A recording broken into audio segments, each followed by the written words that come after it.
आप गुड्स खरीद के लाए, है ना, और आपने चैरिटी कर दी, तो आपने किसी को बेचा नहीं, तो वहां से आउटपुट नहीं आया। अब आउटपुट आया नहीं, इनपुट चला गया, तो एंड कंज्यूमर आप खुद ही हो गए। रिवर्स चार्ज क्या है भैया? आपका पैसा नहीं है, वो गवर्नमेंट का पैसा है, तो आप कलेक्ट करोगे लेकिन अपनी जेब में रखोगे, ये गवर्नमेंट को पे करना पड़ेगा। एग्जाम में अगर क्वेश्चन आएगा तो कैसा आएगा, यानी क्वेश्चंस को कैसे डील करोगे आप। इनपुट CGST क्या हो रहा है, क्रेडिट हो रहा है 180 रुपए। किसकी वजह से क्रेडिट हो रहा है? ड्रॉइंग्स की वजह से, है ना। तो अब डाल दो यहाँ पर क्रेडिट साइड में, क्रेडिट साइड में डाल दो इसको ड्रॉइंग की वजह से।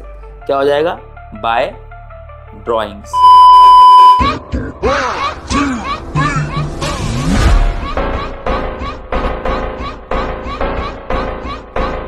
Hello students, welcome back to the channel and one and only accountancy. तो बच्चों, आई एम श्योर आप सारे के सारे मस्त हो गए। न्यू ईयर आ ही गया है, एग्जाम जो है सर पे कर रहे हैं भंगड़ा, ठीक है। और इन सब के बीच में हमारी 11th क्लास की अकाउंटेंसी में एक चैप्टर है which has been a pain point, है ना। बच्चों का बड़ा पेन पॉइंट रहा है ये, मतलब सारे चैप्टर्स हो जा रहे हैं, लेकिन ये चैप्टर ने एक अलग सा हुआ क्रिएट कर रखा है कि यार तेरे को आता है क्या, यार तेरे को समझ में आया, यार मेरे को तो नहीं आया, मेरे से तो नहीं हुआ, वगैरह वगैरह। क्यों आएगा?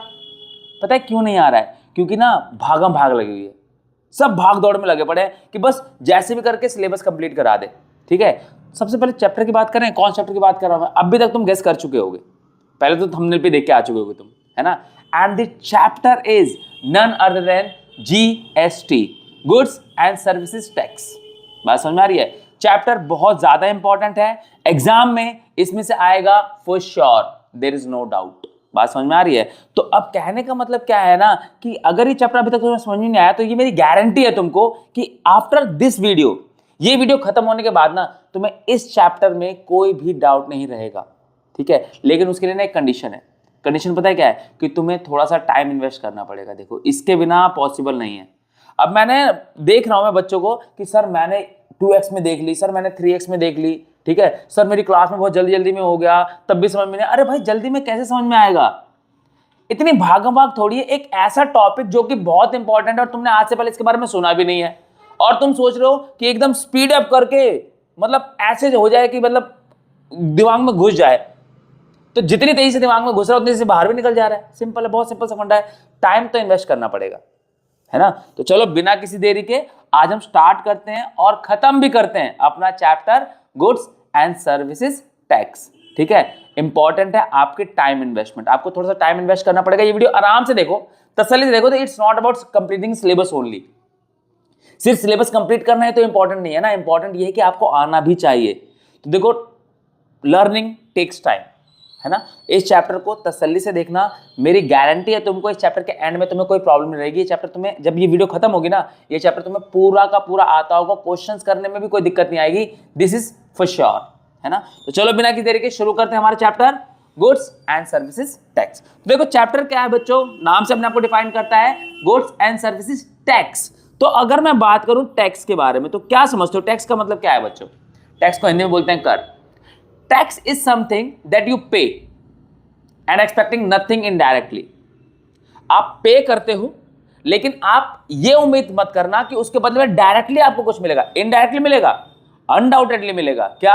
आप देखो, आपको गवर्नमेंट स्कूल्स मिल रहे हैं, आपको सड़कें मिल रही है चलने के लिए, गाड़ियां चलाने के लिए, कहीं आने जाने के लिए, ठीक है। आपको गवर्नमेंट हॉस्पिटल्स मिल रहे हैं जहां पे फ्री में इलाज हो रहा है या बहुत सस्ते में इलाज हो रहा है। तो आपको सर्विसेज मिल तो रही हैं, लेकिन डायरेक्टली नहीं मिल रही है। यूजुअली हमारी आदत क्या है कि भाई मैंने तेरे को पैसा दिया, तू मेरे को सामान दे, मैंने तेरे को पैसे दे, तू मेरे को सर्विस दे। ये हमारा नॉर्मल सिंपल सा सिनेरियो रहता है।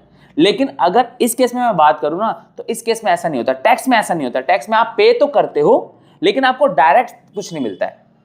आप गवर्नमेंट को पे करते हो, गवर्नमेंट आपको बदले में सर्विसेज देती है, ठीक है, और वो इनडायरेक्टली देती है। बात समझ में आ रही है? तो टैक्स का मतलब समझ में आया आपको? टैक्स क्या है? एक कर जो आप गवर्नमेंट को चुकाते हो, जिसके बदले में डायरेक्टली आपको कुछ भी नहीं मिलता है। सिंपल, है ना। इनडायरेक्टली मिलता है फॉर श्योर।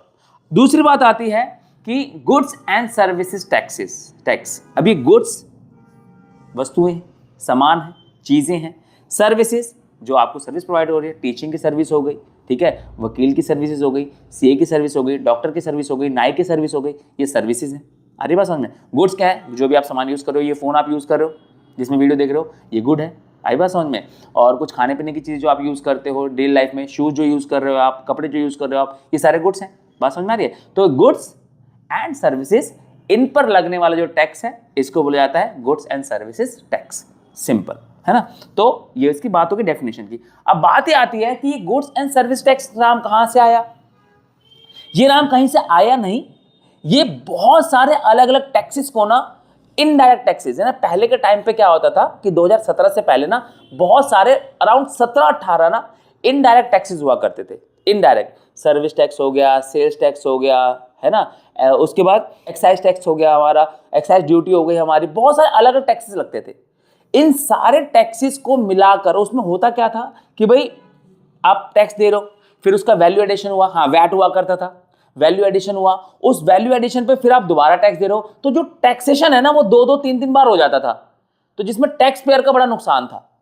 आ रही बात समझ में। तो गवर्नमेंट ने कहा कि यार हमारा एक नेशन है तो ये 10 तरीके के टैक्स क्यों रखने हैं, तो क्यों ना एक नेशन है तो एक ही टैक्स कर देते हैं। तो इसीलिए गुड्स एंड सर्विस टैक्स जो हमारा जीएसटी है उसका नाम भी यही है, उसका पीछे नीचे जो लोगो है, जो स्लोगन है, सॉरी वो स्लोगन भी है वन नेशन वन टैक्स, आपको दिख रहा होगा यहाँ पर वन नेशन वन टैक्स, ठीक है, इसका नाम है। अब ये कब आया, introduced in India with effect from 1 जुलाई 2017, 1 जुलाई 2017 को इसको इंट्रोड्यूस किया गया। जो हमारी गवर्नमेंट है, मोदी सरकार ने इसको इंट्रोड्यूस किया था इंडिया में। नॉट ओनली इन इंडिया, जो हमारी जो यूनियन टेरिटरीज भी हैं वो सारी की सारी, ठीक है, जैसे लक्षद्वीप हो गया हमारा, अंडमान निकोबार हो गया हमारा, ठीक है, तो ये सारे जो हमारी यूनियन टेरिटरीज भी होती हैं, दिल्ली भी है हमारा, चंडीगढ़ भी आता है उसमें, तो इन सब के अंदर ये लागू किया गया, ठीक है, सेंटर में भी। अब ऑल ऑफ इनडायरेक्ट टैक्सेस जैसे कि VAT, service tax, excise tax are merge into GST, इन सबको किस में मर्ज कर दिया, जीएसटी में। यानी कि बोला ना कि 17-18 जो अलग अलग टाइप के टैक्स है उन सबको मिला के एक टैक्स बना दिया, GST, goods and services tax, ठीक है। It eliminates the need of filing multiple returns, है ना, बताया ना कि जो अलग अलग टैक्स देने पड़ते थे, सीएसटी दो, ठीक है, वैल्यू एडेड टैक्स दो, वैट दो, फिर सेल्स टैक्स दो, एक्साइज है, कस्टम ड्यूटी है, 36 तरीके अलग टैक्स थे, वो सारे मिटा के एक में मर्ज कर दिया गया और एक जीएसटी बना दिया गया। assessments which simplifies the tax filing procedure for the producer। अब इससे क्या हुआ, जो प्रोड्यूसर है उसके टैक्स फाइल करना बहुत आसान हो गया, है ना। अब उसको 10 तरीके टैक्स नहीं देने, एक ही टैक्स देना है, दैट इज कॉल्ड जीएसटी, बात खत्म, है ना। अब GST is a destination based single tax on supply of goods and services. बहुत सिंपल सा है कि जो जीएसटी है ये एक डेस्टिनेशन बेस्ड टैक्स होता है। डेस्टिनेशन बेस्ड का मतलब ये होता है कि आप जिस जगह पर कंज्यूम करोगे आप वहीं पर टैक्स दोगे। मैंने कोई सामान बनाया दिल्ली में, वो सामान जाके बिक रहा है जम्मू में, और आप जम्मू गए हो, आप माता रानी के दरबार गए हो और वहां पर जाकर आपने वो सामान खरीदा है, ठीक है, तो आप टैक्स वहीं दोगे, यानी आप एंड कंज्यूमर होगे, और जहां पे आप चीज को कंज्यूम करोगे ना वहीं आपको टैक्स देना पड़ेगा। That is why it is called destination based tax, not given at the place where it is produced. अगर मैंने दिल्ली में बनाया है तो मैं टैक्स दिल्ली में, हाँ आप दिल्ली में कंज्यूम कर रहे हो तो आप दिल्ली में टैक्स दोगे, लेकिन वही चीज आप कहीं और कंज्यूम कर रहे हो, किसी और स्टेट में कर रहे हो, ठीक है, तो आपको वहीं पे टैक्स देना पड़ेगा, इसलिए इसको बोला जाता है डेस्टिनेशन बेस्ड टैक्स, ठीक है। Burden of tax is paid only by the end consumer. क्या बताया मैंने आपको, एंड कंज्यूमर, जो एट द एंड उसको यूज करेगा वही टैक्स पे करेगा। आई बात समझ में।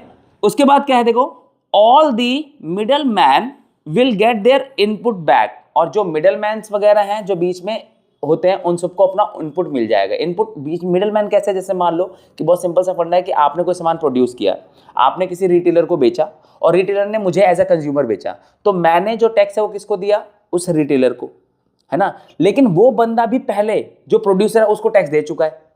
अरे बस उनमें तो एक इनपुट और एक आउटपुट जैसी चीजें होती हैं जो हमें एडजस्ट करने को मिलती हैं, जो हमें फायदा होता है इससे। अभी मैं बताऊंगा आगे चल के, आपको डिटेल में समझ में आएगा। तो कहने का मतलब यह है कि इसके बहुत फायदे हैं, है ना। सुनने में आपको आता होगा कि इसके नुकसान है वगैरह वगैरह। देखो ऐसा है ना कि हर कोई अपने पैसे बचाना चाह रहा है ना, तो जो नहीं बचा पा रहा है उसके लिए बुरा है, बहुत सिंपल एज दैट, है ना। हाँ, कई केसेस में ये गलत भी है। अभी हाल फिलहाल में तुम देख रहे हो न्यूज चल रही होगी सीतारमन जी के बारे में, है ना, तो कई जगहों पे गलत है, अनडाउटेडली गलत है कि कई चीजें छोड़ी जा सकती हैं, लेकिन नहीं छोड़ा जा रहा है तो क्या कर सकते हैं, अब लड़ाई थोड़ी करेंगे, ठीक है। तो एनीवेज, हाँ, आवाज उठाएंगे, अपनी आवाज उठाना बहुत जरूरी है, अपना स्टैंड लेना बहुत जरूरी है, ठीक है। बट एनीवेज आपको अभी इतना डिटेल में पता नहीं होगा तो आप आवाज भी क्या ही उठाओगे, अगर पढ़ लोगे जान लोगे तो आवाज उठाओ, बहुत अच्छी बात है, कोई दिक्कत वाली बात नहीं है, ठीक है।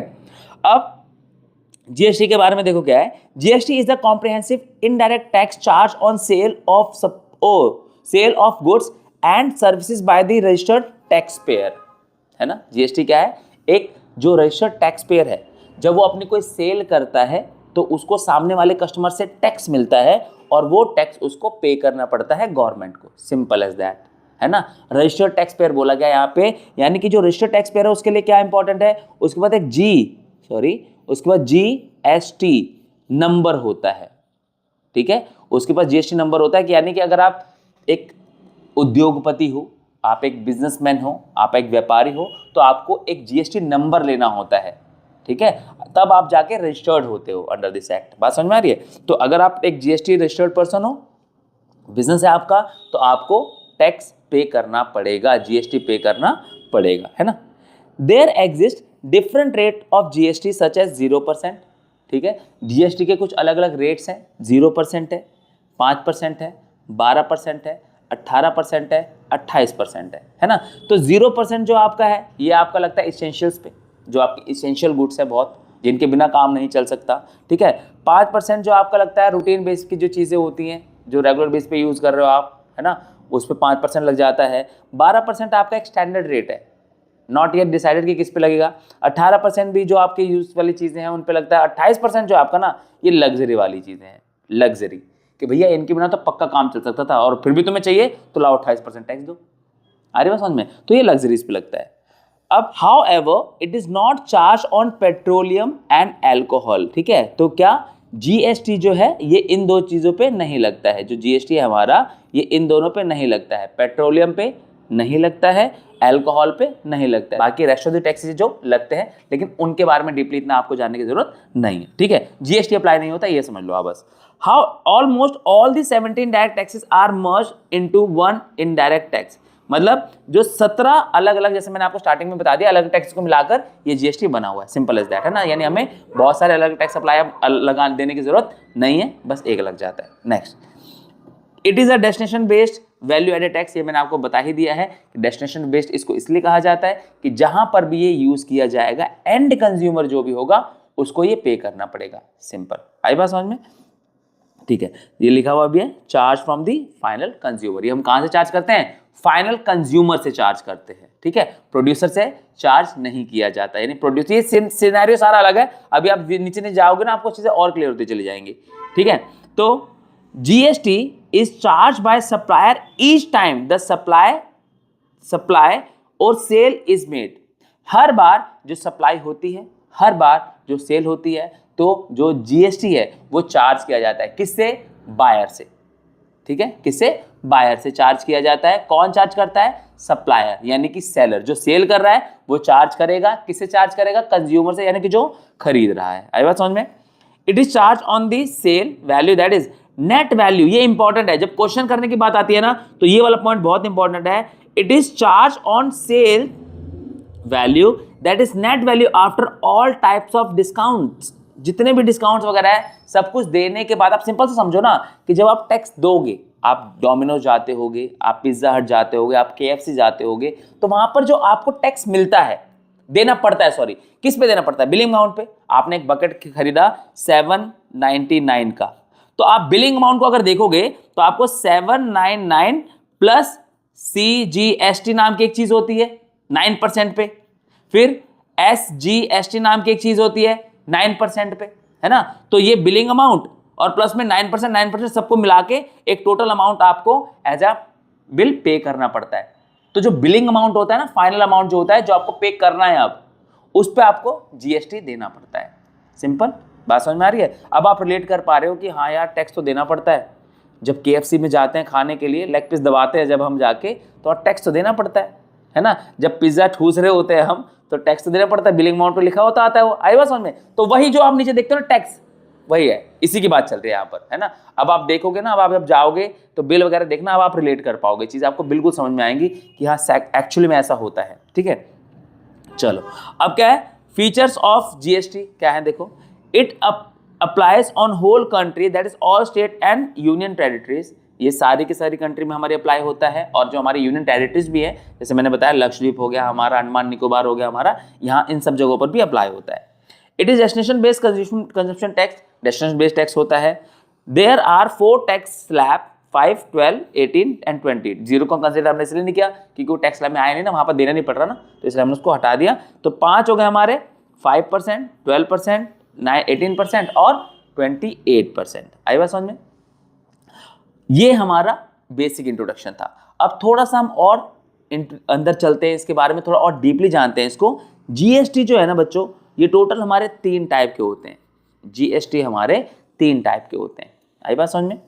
एक है हमारा CGST, CGST, एक है हमारा SGST और एक है हमारा IGST। CGST की अगर मैं बात करूं तो CGST का मतलब होता है central, C stand for central goods and services tax. Central का मतलब ये है कि ये वो पैसा है जो सेंट्रल गवर्नमेंट को जाएगा।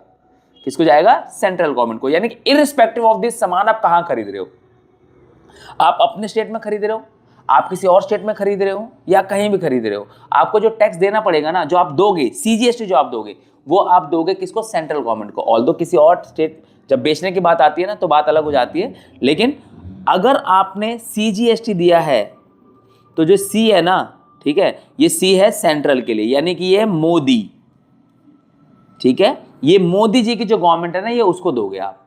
आई बात समझ में?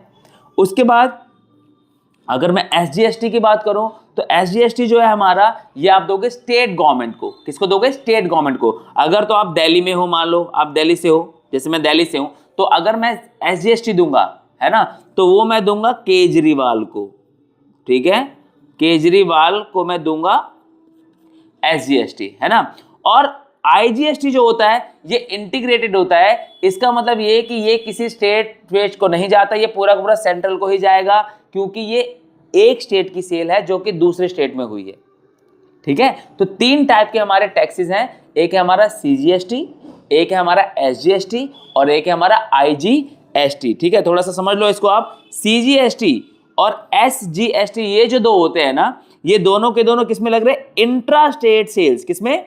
इंट्रा स्टेट सेल, यानी सेम स्टेट के अंदर, ठीक है, सेम स्टेट के अंदर अगर जो सेल्स हैं सेम स्टेट में हुई है, यानी कि सेम स्टेट का मतलब क्या है? दिल्ली और दिल्ली, यानी दिल्ली का प्रोड्यूसर है, दिल्ली का ही बायर है।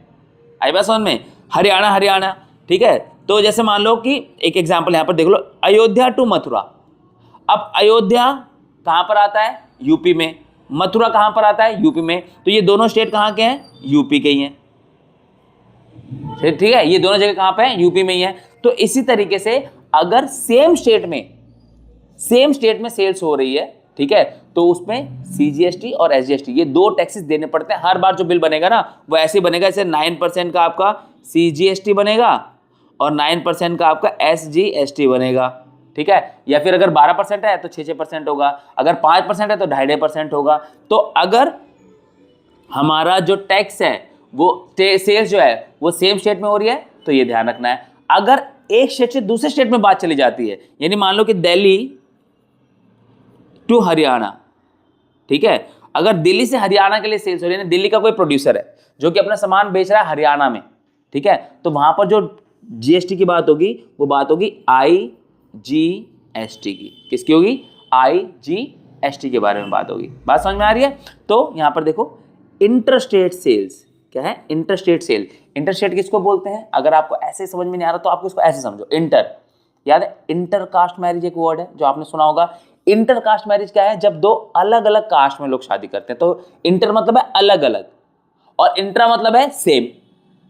आया बात समझ में? तो इंटर का मतलब है अलग अलग स्टेट्स में। अगर अलग अलग स्टेट में सेल हो रही है, यानी कि दिल्ली की सेल्स हो रही है पंजाब में, दिल्ली की सेल्स हो रही है हरियाणा में, हरियाणा की सेल्स हो रही है पंजाब में, ठीक है, हरियाणा से सेल्स हो रही है बिहार में, यानी बिहार से हो रही है पंजाब में, तो ये क्या है? अदर स्टेट्स हैं। तो ऐसे केस में जो GST चार्ज होता है वो कौन सा होता है? IGST। और इसमें कोई टुकड़े नहीं होते, पूरा का पूरा सीधा गवर्नमेंट को ही जाता है, इसमें किसी स्टेट को कुछ नहीं मिल रहा है। आ रही है बात समझ में? ठीक है। लेकिन अगर स्टेट टू स्टेट है तो स्टेट गवर्नमेंट बोलेगी भैया हमारे में सेल्स हो रही है तो थोड़ा हमें भी दो, ठीक है, थोड़ा तुम रख लो। तो आधा सेंटर को जाता है और आधा स्टेट को जाता है, लेकिन आईजीएसटी केस में ऐसा नहीं है, पूरा का पूरा गवर्नमेंट को जा रहा है। बात समझ में आ रही है? ठीक है, तो इस तरीके से हमारा ये हो गया। अब उसके बाद जीएसटी जो है ये दो टाइप से अप्लाई होते हैं, दो टाइप से लिए जाते हैं। ठीक है, अब दो टाइप के लोग हैं तो दो टाइप के जीएसटी भी होंगे हमारे। एक होता है हमारा इनपुट जीएसटी और एक होता है हमारा आउटपुट जीएसटी। बच्चों, एक होता है इनपुट जीएसटी और एक होता है आउटपुट जीएसटी। अब ये इनपुट जीएसटी क्या है? ये है खरीदने वालों के लिए, है ना, खरीदने हो गया, ये है खरीदने वालों के लिए। बात समझ में आ रही है? और एक है हमारा आउटपुट, ये है बेचने वालों के लिए, ये है बेचने वालों के लिए। खरीदने वालों का मेरा मतलब क्या है? बायर्स, और बेचने वाले का मतलब मेरा क्या है? सेलर है। अब जो इनपुट है ना, इनपुट होता है whenever you make a payment, जब भी आप पेमेंट करोगे, जब भी आप पे करोगे तो आपका इनपुट जीएसटी लगेगा, है ना। तो देखो क्या है, GST collected by the seller on behalf of the government is termed as GST output. GST जो कलेक्ट किया जाता है, कलेक्ट कौन करेगा? जो सामान बेचेगा वो बिल का पैसा भी लेगा और टैक्स का पैसा भी लेगा, तो कलेक्ट कौन कर रहा है? कलेक्ट हमेशा करेगा कौन? बेचने वाला। कौन करेगा? बेचने वाला, यानी कि सेलर करेगा। बात समझ में आ रही है? तो जो सेलर कलेक्ट करेगा ना उसको बोलते हैं आउटपुट, और जो खरीदने वाला टैक्स पे करेगा उसे बोलेंगे इनपुट। तो the purchases of goods and services पे GST, purchaser sorry, on purchase is termed as input GST. Simple, कि जो सामान खरीदेगा, सामान खरीदने के बदले में पेमेंट करेगा, तो जो सामान खरीदने के बदले पेमेंट करेगा वो साथ में टैक्स की पेमेंट भी करेगा, तो उसको बोलेंगे इनपुट। तो ध्यान रखना, जब आप पेमेंट करते हो, टैक्स पे कर रहे हो, तो वो इनपुट है, और जब आप पेमेंट रिसीव कर रहे हो और टैक्स रिसीव कर रहे हो तो वो आउटपुट है। ये बात ध्यान रखना। अब ये जो इनपुट है ना बच्चों, ये आपके लिए होती है एसेट। ये आपके लिए क्या होती है? एसेट। अभी आगे बताऊंगा क्यों एसेट होती है। और ये आउटपुट है, ये आपके लिए होती है लायबिलिटी। ठीक है, जो इनपुट है, इनपुट जीएसटी है, ये एक पेयर के लिए एसेट होती है, और जो आउटपुट है, जो रिसीव कर रहा है बंदा, उसके लिए लायबिलिटी है। रीजन बहुत सिंपल सा है कि जो आप रिसीव करते हो, क्या वो आप अपनी जेब में रख पाओगे? क्या वो आपका पैसा है? नहीं, ये एक इनडायरेक्ट टैक्स है, जो सामने वाले ने आपको दिया तो है, बट आपको ये पैसा गवर्नमेंट को देना है, आपको ये पैसा गवर्नमेंट को देना है। बात समझ में आ रही है? ठीक है, तो इसीलिए जो आउटपुट होता है वो रिसीव किया जाता है, और वो गवर्नमेंट का पैसा होता है, क्योंकि हमें गवर्नमेंट को चुकाना है वो पैसा, इसलिए हमारे लिए वो क्या होता है? लायबिलिटी होता है। ऑन द अदर हैंड, अगर मैं इनपुट की बात करूं, तो इनपुट क्या है कि आपने किसी को टैक्स दिया है ना, तो आपने किसी को टैक्स दिया है और इधर आपने किसी टैक्स लिया है। मान लो कि मेरी एक दुकान है, ठीक है, मैं किसी सामान खरीद के लाया, है ना, मैं एक सामान खरीद के लाया, इधर से मैं सामान खरीद के लाया हूं और इधर मैंने किसी एक को बेच दिया, है ना, तो मैं एक मिडलमैन हो गया कि भाई मैंने इससे सामान खरीदा और मैंने इसको सामान बेच दिया।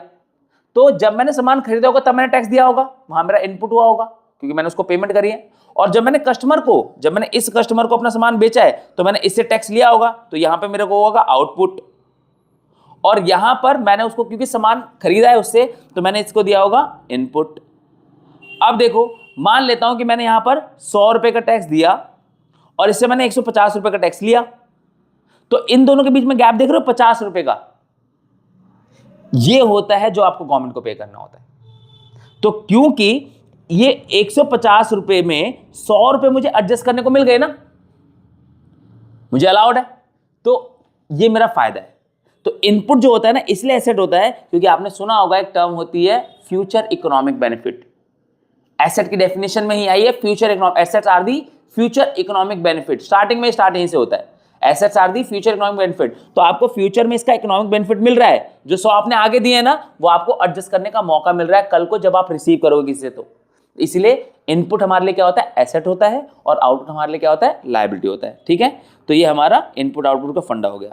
अब कुछ चीजें ऐसी हैं बच्चों जिस पे हमें जो टैक्सेस है ना वो एडजस्ट नहीं कर पाएंगे हम चाह के भी। क्यों नहीं कर पाएंगे? क्योंकि हम उसके एंड कंज्यूमर खुद ही बन जाते हैं। आप कंपनी के पॉइंट ऑफ व्यू से सोच रहे हो, है ना, तो कई चीजें ऐसी हैं जो आप खरीद के लाओगे तो, लेकिन आप बेच नहीं पाओगे किसी को, जो आप ही के लिए यूज हो रही होंगी। तो जब आप अपने लिए यूज कर पा रहे हो उसको, या अपने लिए कंज्यूम कर रहे हो उसको, तो आप बताओ ना कि आप उसका टैक्स जो है वो किसी और से कैसे रिसीव करोगे। इट्स जस्ट दैट के बस आप पे करोगे और कुछ नहीं हो सकता उसमें, ठीक है। तो देखो क्या है, रिपेयर ऑन बिल्डिंग, आपने अपनी बिल्डिंग रिपेयर कराई तो अपनी जो रिपेयर्ड बिल्डिंग है किसी को बेच दोगे क्या?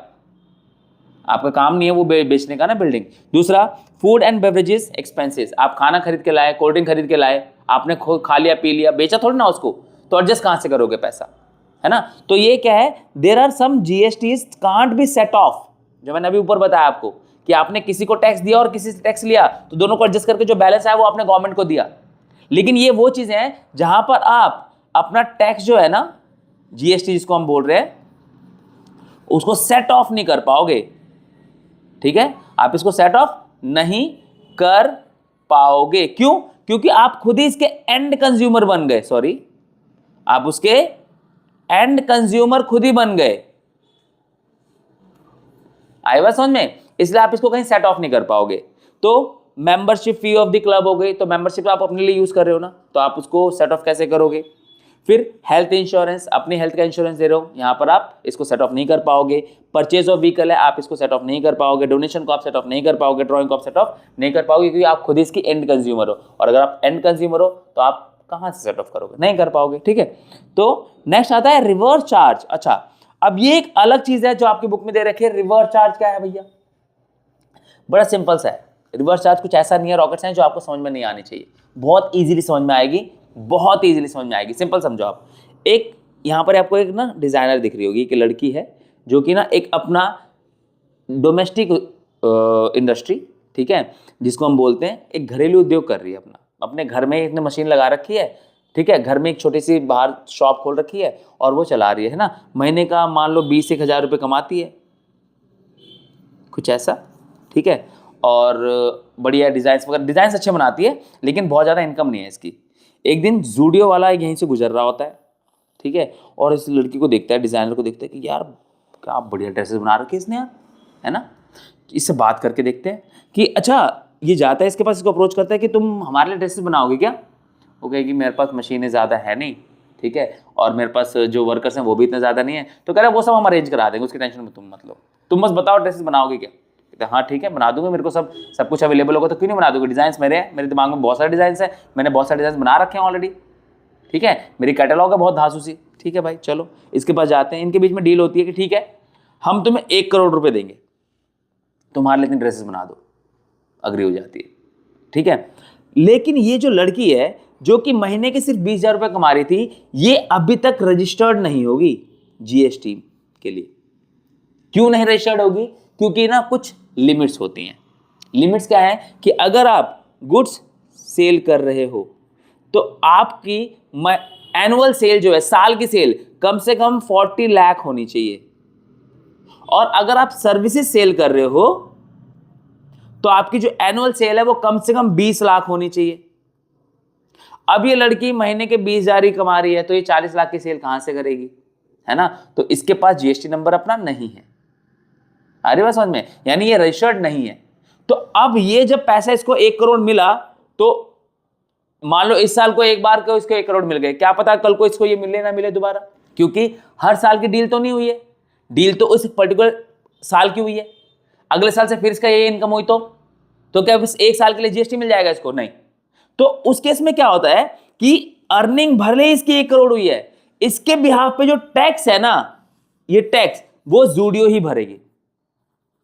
जो टैक्स है ना वो जूडियो को ही भरना पड़ेगा। इसको बोलते हैं रिवर्स चार्ज, क्योंकि sometimes we deal with a person who is not under the GST, है ना, वो जीएसटी के अंदर है नहीं, वो रजिस्टर्ड नहीं है जीएसटी के लिए, तो उसका टैक्स उसी बंदे को पे करना पड़ता है जिस बंदे ने उसके साथ डील की। जैसे जूडियो ने यहां पर डील की उस डिजाइनर के साथ, 1 करोड़ उसको दिए, तो टैक्स यहां पर उसके पास तो जीएसटी नंबर ही नहीं है अपना, वो रजिस्टर्ड ही नहीं है, तो टैक्स यहां पर किसको पे करना पड़ेगा?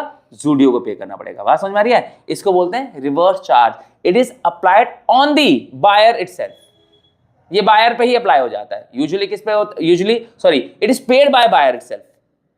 अप्लाई तो डिजाइनर पे हुआ, लेकिन पे किसने किया? बायर ने पे किया। बात समझ में आ रही है? यूजुअली कौन पे करता है? सेलर पे करता है। इनडायरेक्टली कस्टमर से उसको मिलता है और वो गवर्नमेंट को पे कर देता है, लेकिन यहाँ पे she is not in a condition, क्योंकि वो रजिस्टर्ड ही नहीं है। आ रही बात समझ में? तो इसको बोलते हैं रिवर्स चार्ज। क्लियर है? रिवर्स चार्ज क्या होता है? रिवर्स चार्ज के केस में सिंपली जो टैक्स है वो सप्लायर ना पे करके बायर ही पे कर देता है। सिंपल, आपके सामने पूरा एग्जांपल है। आई एम श्योर ये क्लियर है आपको। क्लियर है? चलो अब बढ़ते हैं आगे। अब देखो लिखा भी है यहां पर हमने, Zudio will pay GST to government under reverse charge mechanism. ठीक है, चलो अब आगे। अब यहां तक जो हमने किया ना बच्चों, ये सारा का सारा इंट्रोडक्शन था, जिसमें आई एम श्योर आपको सारी चीजें क्लियर हो गई हैं। 1 मिनट के अंदर अंदर हम फटाफट से देखते हैं शुरू से अभी तक हमने किया क्या क्या है। सबसे पहले हमने बात की भैया ये जीएसटी क्या है, जीएसटी के कुछ पॉइंट्स बताए हमने, GST one nation one tax क्यों बना, फिर उसके बाद एक कभी अप्लाई हुआ, फिर उसके बाद हमने बात की कि बहुत सारे अलग अलग टैक्स को मिलाकर जोड़कर एक टैक्स बनाया गया जिसको नाम दिया गया जीएसटी, क्योंकि इससे पहले इनडायरेक्ट टैक्सेस हुआ करते थे, उन अलग अलग इनडायरेक्ट टैक्सेस को मर्ज करके एक टैक्स बना दिया गया। ठीक है, फिर उसके बाद जीएसटी के बारे में थोड़ी और बेसिक बातें करी हमने, कहाँ कहाँ टैक्स जीएसटी लगता है, कितने स्लैब्स हैं उसकी, कितने टाइप के जीएसटीज हैं। ठीक है, फिर उसके बाद हमने इसके कुछ फीचर्स के बारे में बात की, फिर हमने बात की 3 टाइप के जीएसटी होते हैं, सीजीएसटी, एसजीएसटी, आईजीएसटी। ठीक है, यहाँ तक हम श्योर ये आपको क्लियर है। ठीक है, सीजीएसटी और एसजीएसटी तब अप्लाई होता है जब एक स्टेट के अंदर ही सेल हो रही होती है, और आईजीएसटी आगे, है ना, आईजीएसटी जब अदर स्टेट्स में होती है, राइट। उसके बाद 2 टैक्स होते हैं, 2 टाइप के, एक इनपुट एक आउटपुट। इनपुट कब होता है? जब आप सामान खरीदते हो तो आप एक्सपेंस पे कर रहे हो, एक्सपेंस के साथ साथ आपको टैक्स भी पे करना पड़ता है, ये इनपुट है। और इनपुट इसलिए है क्योंकि इनपुट क्या है, आपको इसका फ्यूचर में बेनिफिट मिलेगा, इसलिए आपकी एसेट है, क्योंकि आगे चल के आप इस दिए हुए पैसे को एडजस्ट करा पाओगे कि मैंने तो वहां टैक्स दिया था, अब मेरा ये पैसा एडजस्ट करो, गवर्नमेंट से आप डिमांड कर सकते हो। और आउटपुट क्या है? आउटपुट आप कलेक्ट करते हो, जो आपकी इनकम होती है उस इनकम पे आपको टैक्स पे करना होता है। ठीक है, किसको कलेक्ट करते हो? और आप गवर्नमेंट को पे करते हो, क्योंकि आपको गवर्नमेंट को पे करना है, आपकी जेब में होते हुए भी ये पैसा आपका नहीं है, तो आपके लिए क्या है? लायबिलिटी है ना। तो यहाँ उसके बाद हमने बात की कि कहाँ कहाँ पे जीएसटी को आप सेट ऑफ नहीं कर सकते हो, कुछ ऐसे पॉइंट्स पे जहां पर जीएसटी को सेट ऑफ नहीं कर सकते हो। कहाँ नहीं कर सकते हो सेट ऑफ? आप जो जो आपके खुद के एक्सपेंसेस हैं, ऐसे एक्सपेंसेस जो आप अपने लिए कर रहे हो, तो भैया अपने लिए कर रहे हो तो वो कहाँ सेट ऑफ करोगे? सेट ऑफ तो सब करते हो ना, आपने किसी को दिया और किससे लिया, तो आप किसी को टैक्स दोगे तो सही, लेकिन सामान अपने पास ही रख लोगे, खुद ही यूज करोगे, तो यानी आप किसी और को बेच नहीं रहे हो, और आप किसी को नहीं बेच रहे हो तो आप सेट ऑफ नहीं करा पाओगे। नेक्स्ट, रिवर्स चार्ज मैंने आपको बताया। रिवर्स चार्ज क्या होता है? सिंपल सी कंडीशन है जहां पर जो सप्लायर है नॉट रजिस्टर्ड है, supplier is not registered under GST act, है ना, तो अब वो रजिस्टर्ड नहीं है तो उसके पास जीएसटी नंबर नहीं होगा। अब उसके पास जीएसटी नंबर नहीं होगा तो ये टैक्स नहीं पे कर सकता है, पे कर सकती। तो जो इसके केस में जो बायर ही होगा ना, जो बायर होगा वही टैक्स पे कर देगा, इसको बोलते हैं रिवर्स चार्ज। तो यहां तक हमने सारे इंट्रोडक्शन बात कर लिए, के बारे में बात कर ली। अब हम बात करेंगे इसकी कुछ स्पेशल एंट्रीज के बारे में। ठीक है, कौन कौन सी एंट्रीज हैं, क्योंकि एट द एंड आपके चैप्टर में से, इस चैप्टर में से एक प्रैक्टिकल क्वेश्चन भी आना है ना, तो उस प्रैक्टिकल क्वेश्चन के लिए आपको जर्नल एंट्रीज पता होनी चाहिए कि जर्नल एंट्रीज कैसे इसकी फॉर्म करते हैं। तो अब हम बात करेंगे जर्नल एंट्रीज के बारे में। ठीक है, ठीक है भाई, चलो अब हम करते हैं अपनी जर्नल एंट्रीज। देखो मैंने आपको बता दिया है जर्नल एंट्रीज आपके लिए इसलिए जरूरी है क्योंकि एग्जाम में जो क्वेश्चन आएगा उसमें आपको जर्नल एंट्रीज ही करनी पड़ेंगी, तो ये आपको आनी चाहिए। ठीक है, तो देखो सबसे पहले बात करते हैं परचेज ऑफ गुड्स की, यानी कि जब परचेज ऑफ गुड्स होगा तो उसकी क्या जर्नल एंट्री होगी। सिंपल सा फंडा समझना कि जब आप सामान लेने जाते हो तो आप लेट से कि आप पिज्जा खरीदने गए, ठीक है, और मान लेते हैं कि वो पिज्जा जो है वो 200 रुपीज का है, तो आप जो पेमेंट करते हो क्या सिर्फ 200 ही करते हो? कभी भी चेक करना, आप 200 पे नहीं करते हो, आप ये 200 रुपए पे करते हो, और 200 रुपए के साथ साथ आप टैक्स भी पे कर रहे होते हो, जिसको हम जीएसटी कहते हैं, राइट। आप चेक करना कहीं बिल में, अगर अभी तक चेक नहीं हुआ होगा तो आप चेक करना, आपको दिखाई देगा वो, है ना। तो जब आप परचेज करोगे तो परचेज की सिंपल सी एंट्री आप क्या करते हो? आप एंट्री करते हो परचेज अकाउंट डेबिट,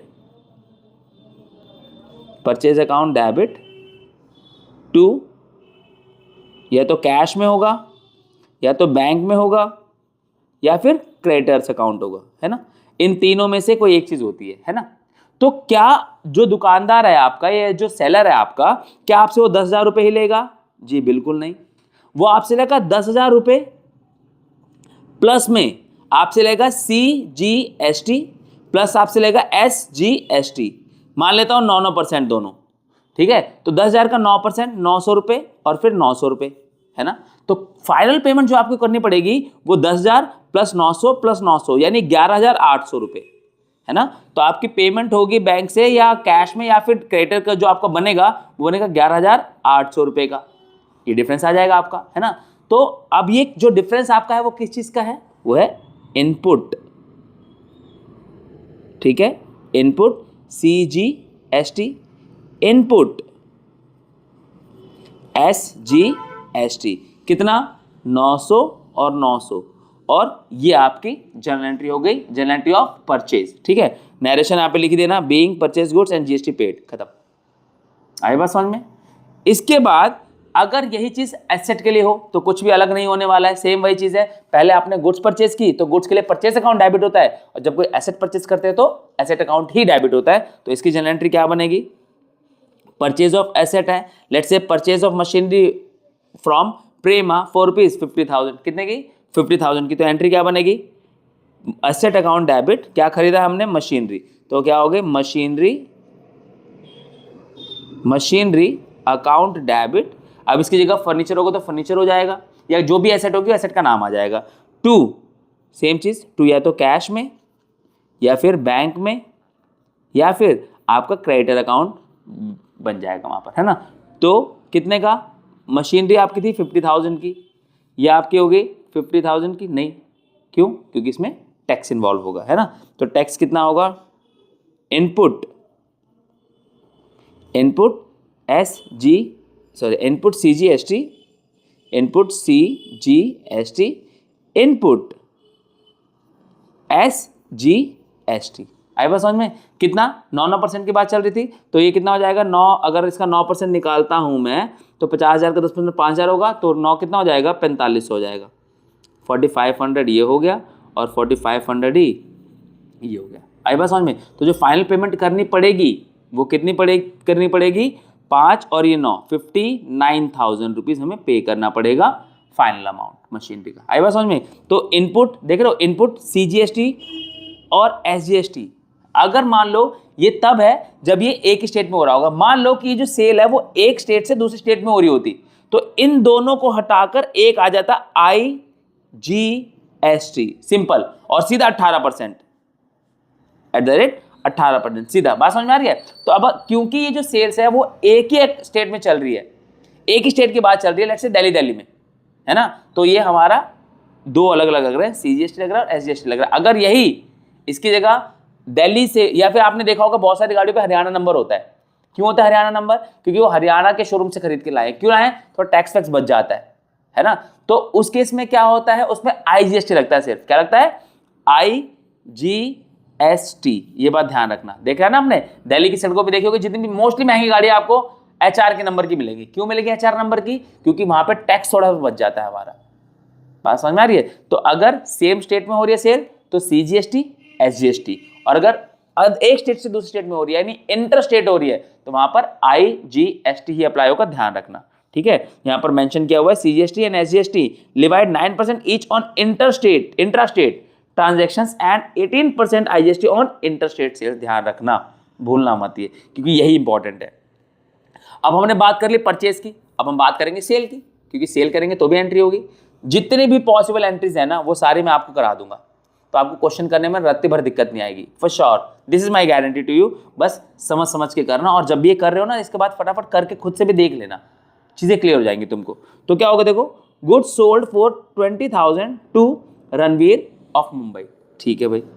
अब मान लेता हूं कि मैंने क्या बोला, मैं दिल्ली का हूं, अब मैंने सेल कहां करी है, रणवीर को, है ना, रणवीर कहां का है, मुंबई का है। तो अब मैं यहां पर आपको IGST भी दिखाऊंगा। देखो क्या है, गुड्स आप सेल करते हो, जब आप सेल करते हो आपको पैसा मिलता है ना, तो एंट्री आप क्या करते हो, कैश अकाउंट डेबिट या फिर बैंक अकाउंट डेबिट या फिर सन्ड्री डेटर बनता है आपका, है ना, डेटर्स पर्सनल अकाउंट, ठीक है, तीनों में से कोई ना कोई डेबिट होगा आपका। तो जब आपको पैसे मिलेंगे तो कितने मिलेंगे, आपको मिलेंगे प्रोडक्ट जितने का आपने बेचा प्लस में टैक्स जो सामने वाले को पे करना है ना। तो cash account debit, bank account debit, debts account debit to sales account, this is what you do. ये नॉर्मल एंट्री आप करते हो, 20,000 है तो 20,000 आपका सेल्स में चला जाएगा। लेकिन क्या आपको 20,000 ही मिलेंगे, नहीं, आपको टैक्स भी मिलेगा। कौन सा टैक्स? Output IGST। क्यों? क्योंकि मैंने मान लिया कि मैं दिल्ली का हूं और मैंने सेल कहां पर करी है? मुंबई में की है। तो क्योंकि दिल्ली से मुंबई में सेल्स हुई है तो यहां पर क्या लगेगा? IGST लगेगा। क्या लगेगा? IGST। क्लियर है? तो अब ये कितना हो जाएगा? 20,000 है। 20,000 का अगर मैं लेता हूं कितना परसेंट, लेट से 18%, तो कितना हो जाएगा? 36। 20,000 का 18% कितना हो जाएगा? 36, यानी 3600 रुपये। आई बात समझ में? तो ये कितना हो जाएगा? 23,600। 23,600 ये मेरा कैश बैंक। लेकिन इसमें से ना 3600, ध्यान रखना, ये तुम्हारा नहीं है। कभी तुम सोचो सारा तुम्हारा हो गया। 3600 गवर्नमेंट का पैसा है, जिसपे तुम्हें बस इतनी सी रियायत मिलेगी कि जितना तुमने टैक्स दिया है उसको इससे एडजस्ट कर सकते हो। जितना तुमने IGST पे किया है और जितना तुमने कलेक्ट किया है, उन दोनों को आप एडजस्ट कर सकते हो। उसके बाद जो भी फालतू बचेगा वो तुम गवर्नमेंट को आपको देना पड़ेगा। It is as simple as that. क्योंकि टैक्स आपने कलेक्ट किया है गवर्नमेंट के हिसाब से, क्योंकि टैक्स आपका पैसा नहीं है, वो गवर्नमेंट का पैसा है। तो आप कलेक्ट करोगे लेकिन अपनी जेब में नहीं रखोगे, ये गवर्नमेंट को पे करना पड़ेगा। बस गवर्नमेंट आपको इतनी रियायत देती है कि जो तुमने पे किया है आगे और जो तुमने कलेक्ट किया आगे, दोनों का जो डिफरेंस होगा वो हमें दे देना, क्योंकि तुमने भी तो पे किया है। चलो इतना माफ किया, ये तुम्हारी एसेट बना दिया हमने। ठीक है। फिर आता है हमारा sale of old furniture to Shreeji. ठीक है, sale of furniture, I am so sorry, 90% of UP. अब ये भी यूपी है, यानी मैं कहां से चल रहा हूं भाई? मैं तो हूं दिल्ली का, और मैंने सेल अब कहां पर करी है? मैंने यूपी में सेल्स करी है। और किसकी सेल्स करी है? फर्नीचर की। तो एंट्री क्या होगी?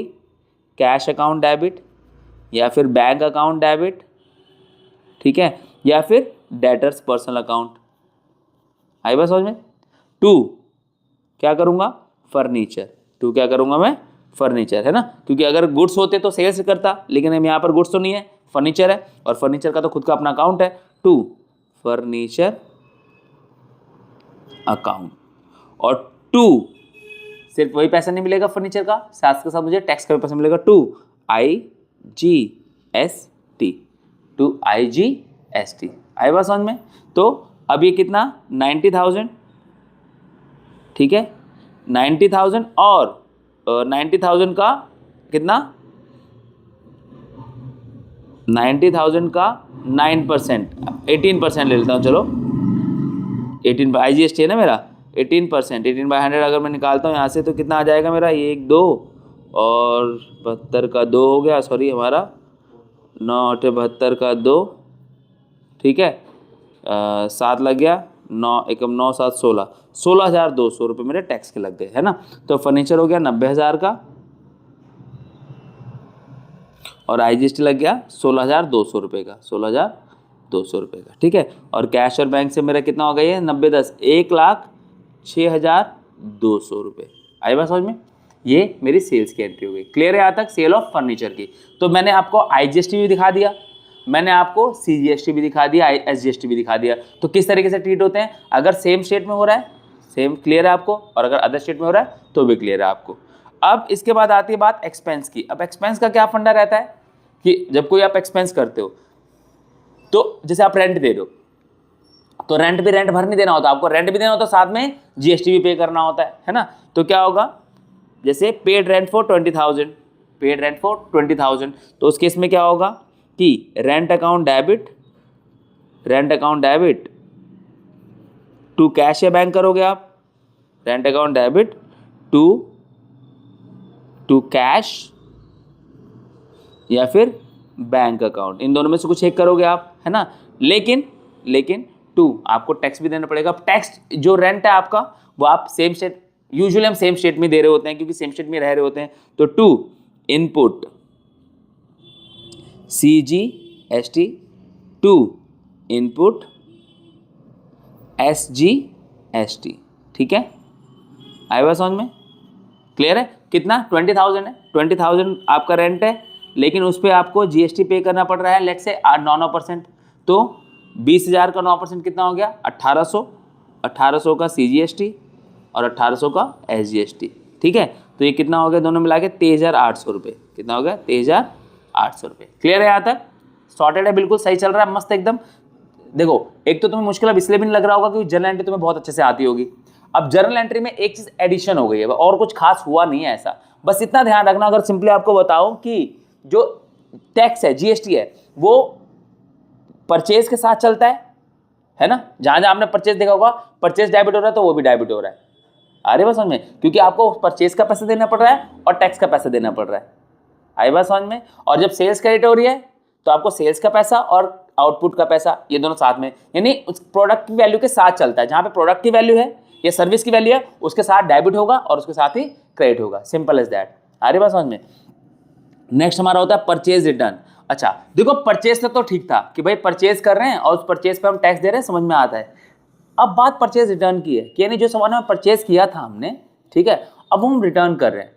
जब परचेज किया था तब तो टैक्स पे किया था, तो जब रिटर्न करेंगे तब क्या होगा, सिंपल सा होगा। जब परचेज किया था तो इनपुट हमारा डेबिट हुआ था, अब हमारा परचेज ही क्रेडिट हो जाएगा, यानी भाई सामान वापस जा रहा है ना, तो हमारा जो इनपुट था वो भी हटेगा। तो एंट्री क्या होगी इसकी, एंट्री बहुत सिंपल सी होगी, ठीक है, कि परचेज तुम्हारा डेबिट होता है तो परचेज रिटर्न क्या होगा, तुम्हारा क्रेडिट होगा। सिंपल। तो एंट्री क्या होगी, लेट्स से कि तुमने कैश में लिया है या कैश में लिया था तो कैश वाला अमाउंट, बैंक से था तो बैंक में अमाउंट, और अगर क्रेडिटर रहे होंगे तो क्रेडिटर वाला अमाउंट, ठीक है। तो कैश या फिर बैंक, क्योंकि सामान वापस कर रहे हो तो या तो पैसा मिलेगा या तो क्रेडिटर कम होंगे, तो कैश अकाउंट, बैंक अकाउंट या फिर creditors account debit to purchase return. और क्योंकि परचेज के साथ वो डेबिट हुआ था तो यहाँ परचेज रिटर्न के साथ ही क्या हो जाएगा, credit to input CGST to input SGST, ठीक है।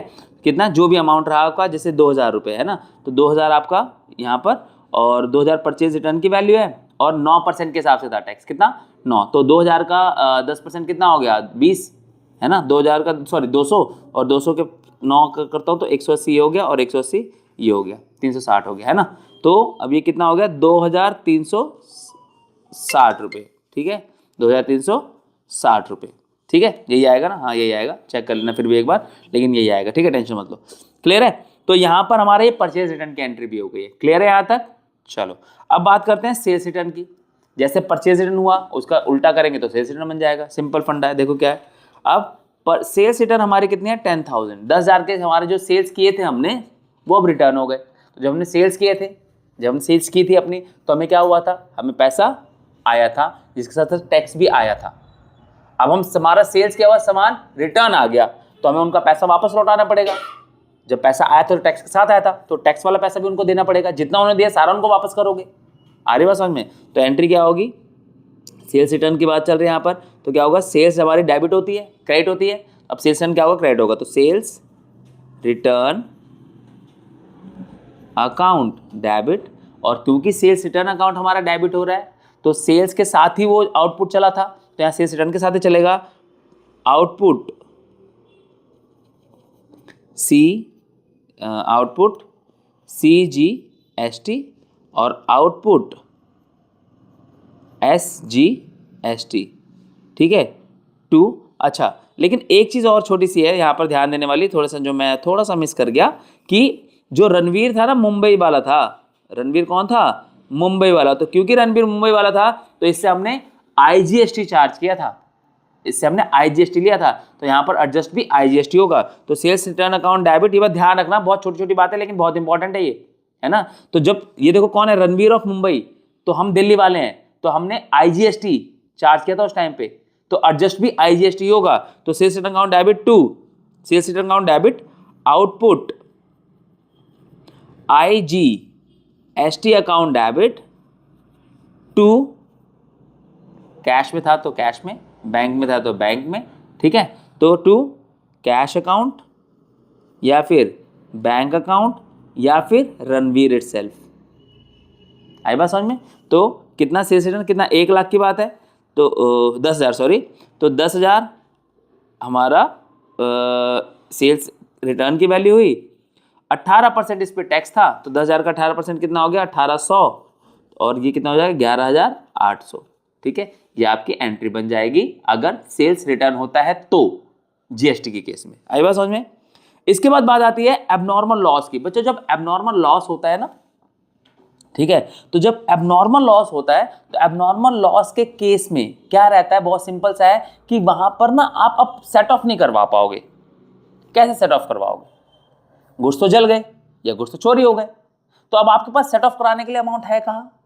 यानी वो आप आया और आप ही उसके एंड कंज्यूमर हो गए। अब although you have not consumed it, but रहा तो भैया आपके पास ही ना। अब आप बेच तो पाए नहीं जो आपने टैक्स कलेक्ट किया हो।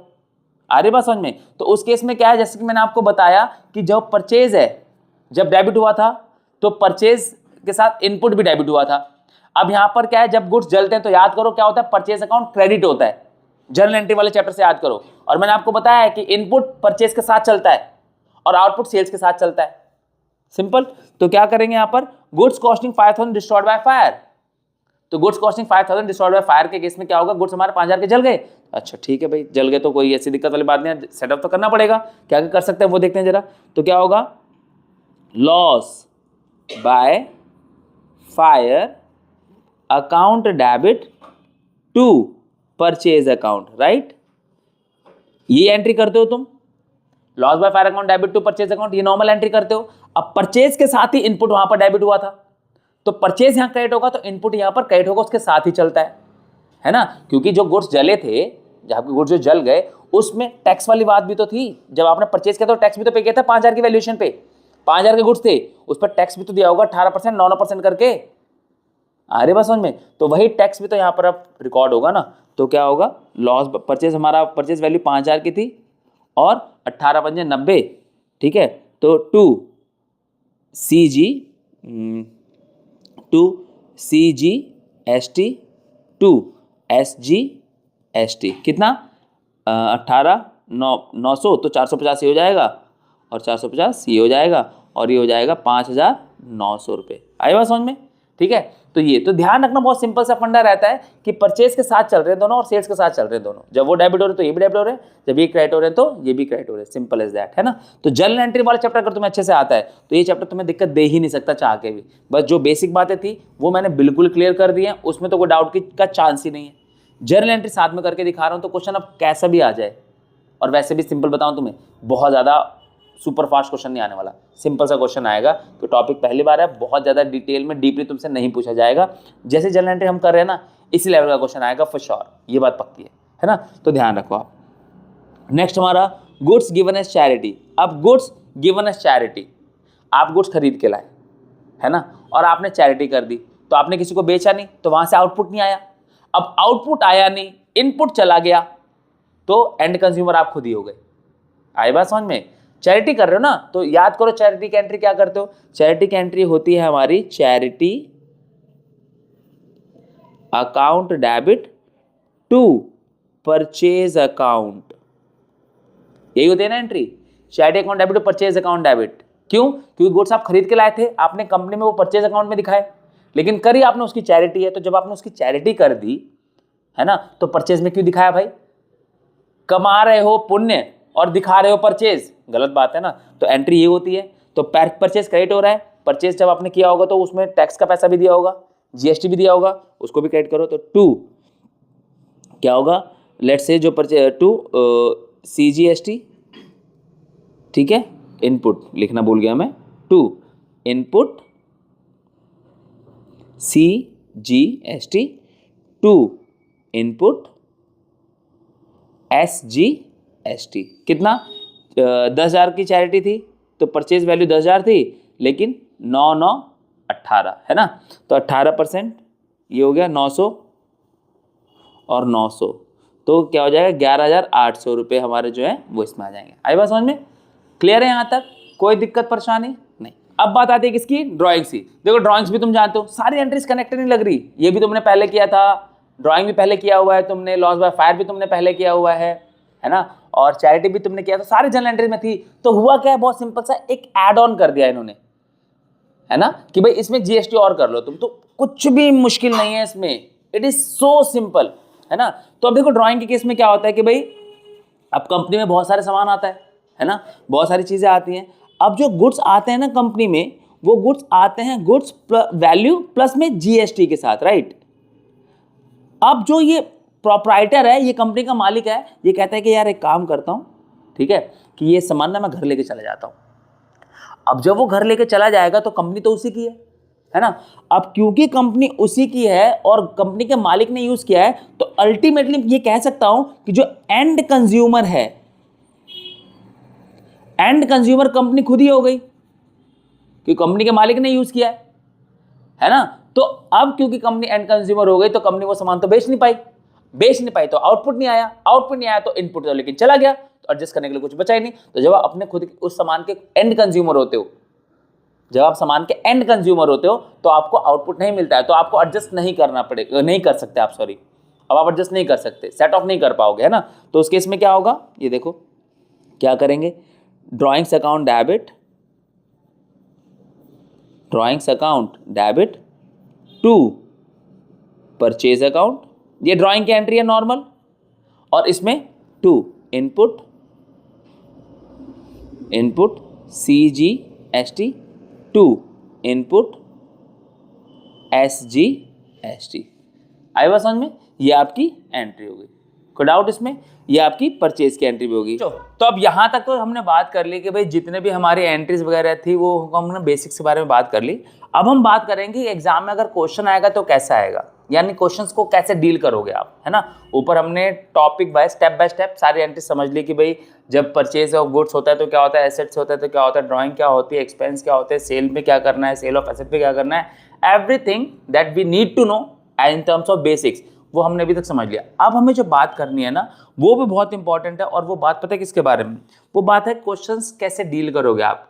ये क्वेश्चन आपको दिखेगा फॉर श्योर, जो मैं अभी आपको कराने वाला हूं, जो आपको स्क्रीन पे दिख भी रहा होगा अभी, कि जब परचेज ऑफ गुड्स उसमें ट्रेड डिस्काउंट भी हो, कैश डिस्काउंट भी हो, और इसके साथ साथ GST भी हो, तो कैसे डील करोगे। या तो आपको इस चैप्टर से डायरेक्टली दिख जाए क्वेश्चन, या तो आपको इस जर्नल एंट्री में दिख जाए, है ना। बट इस क्वेश्चन अगर आपके स्कूल में GST करवा रहे हैं, आपके स्कूल में GST आ रहा है, तो ये क्वेश्चन ऐसा एक क्वेश्चन आपके एग्जाम में आएगा फॉर श्योर, ठीक है, कि how to deal GST along with trade discount and cash discount. तो ये बहुत इंपॉर्टेंट है, इसको ध्यान से समझना। कोई दिक्कत होगी, जो कि नहीं होगी फिर भी कमेंट करके बता देना, बट नहीं होगी, आई एम श्योर दिक्कत नहीं होगी आपको।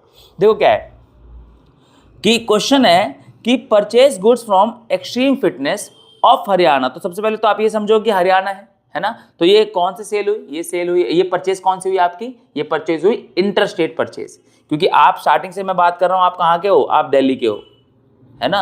अब वो फील मत करने लगे दिल्ली से हूं, वो नहीं, ठीक है, गाली गलौज नहीं चलेगी, ठीक है, फैमिली शो है, फैमिली क्लास है।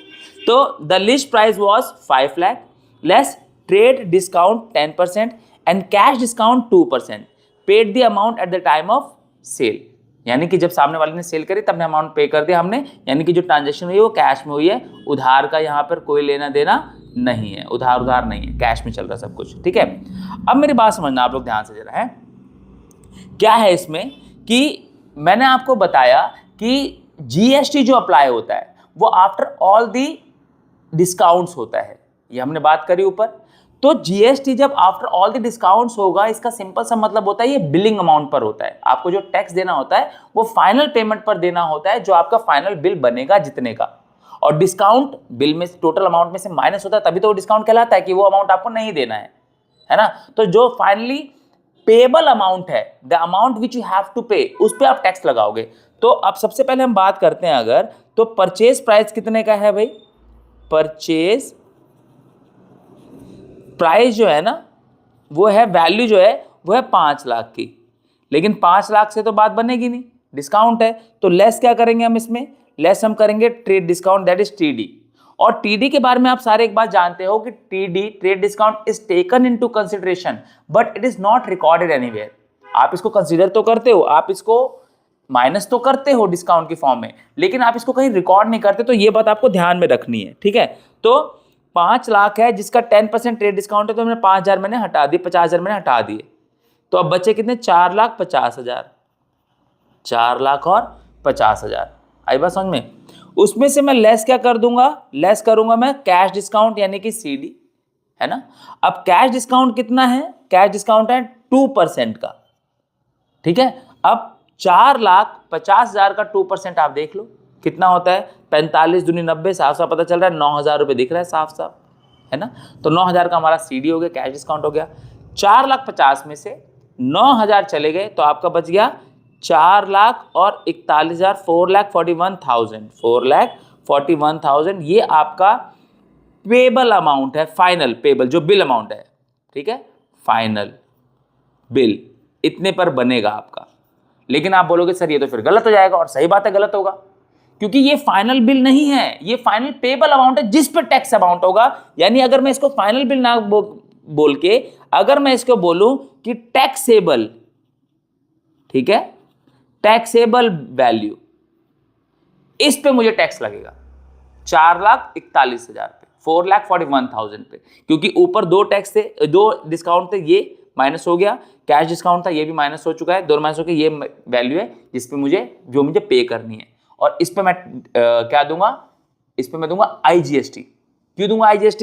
क्योंकि जो सेल्स है वो क्या है, हरियाणा वाले बंदे को ही है, तो हरियाणा का है, यानी कि इंटर स्टेट सेल है, ठीक है, वो हरियाणा में है, मैं दिल्ली में हूं, तो मैंने परचेज दिल्ली, मैं परचेज कहां पे कर रहा हूं, दिल्ली में, तो इंटर स्टेट हो रही है, हरियाणा टू दिल्ली चल रहा है, तो हरियाणा टू दिल्ली चल रहा है, तो ध्यान रखना इंटर स्टेट है ना, तो वहां पर क्या लगता है IGST, तो मैं यहां पर क्या करूंगा IGST, ठीक है, IGST कौन सा, इनपुट, तो इनपुट IGST कितना लगता है, सीधा 18%, कितना लगेगा 18%, एट द रेट 18%। अब IGST कितना है, IGST क्वेश्चन ने दिया होता है, आपको दे रखा होता है वैसे, तो यहां पर कितना देखो, CGST SGST कितना 9% लगता है, और यहां पर कितना बता रखा है 18%, तो क्वेश्चन 18% दिया हुआ है, तो आपको IGST लगा देना है 18% से, ठीक है।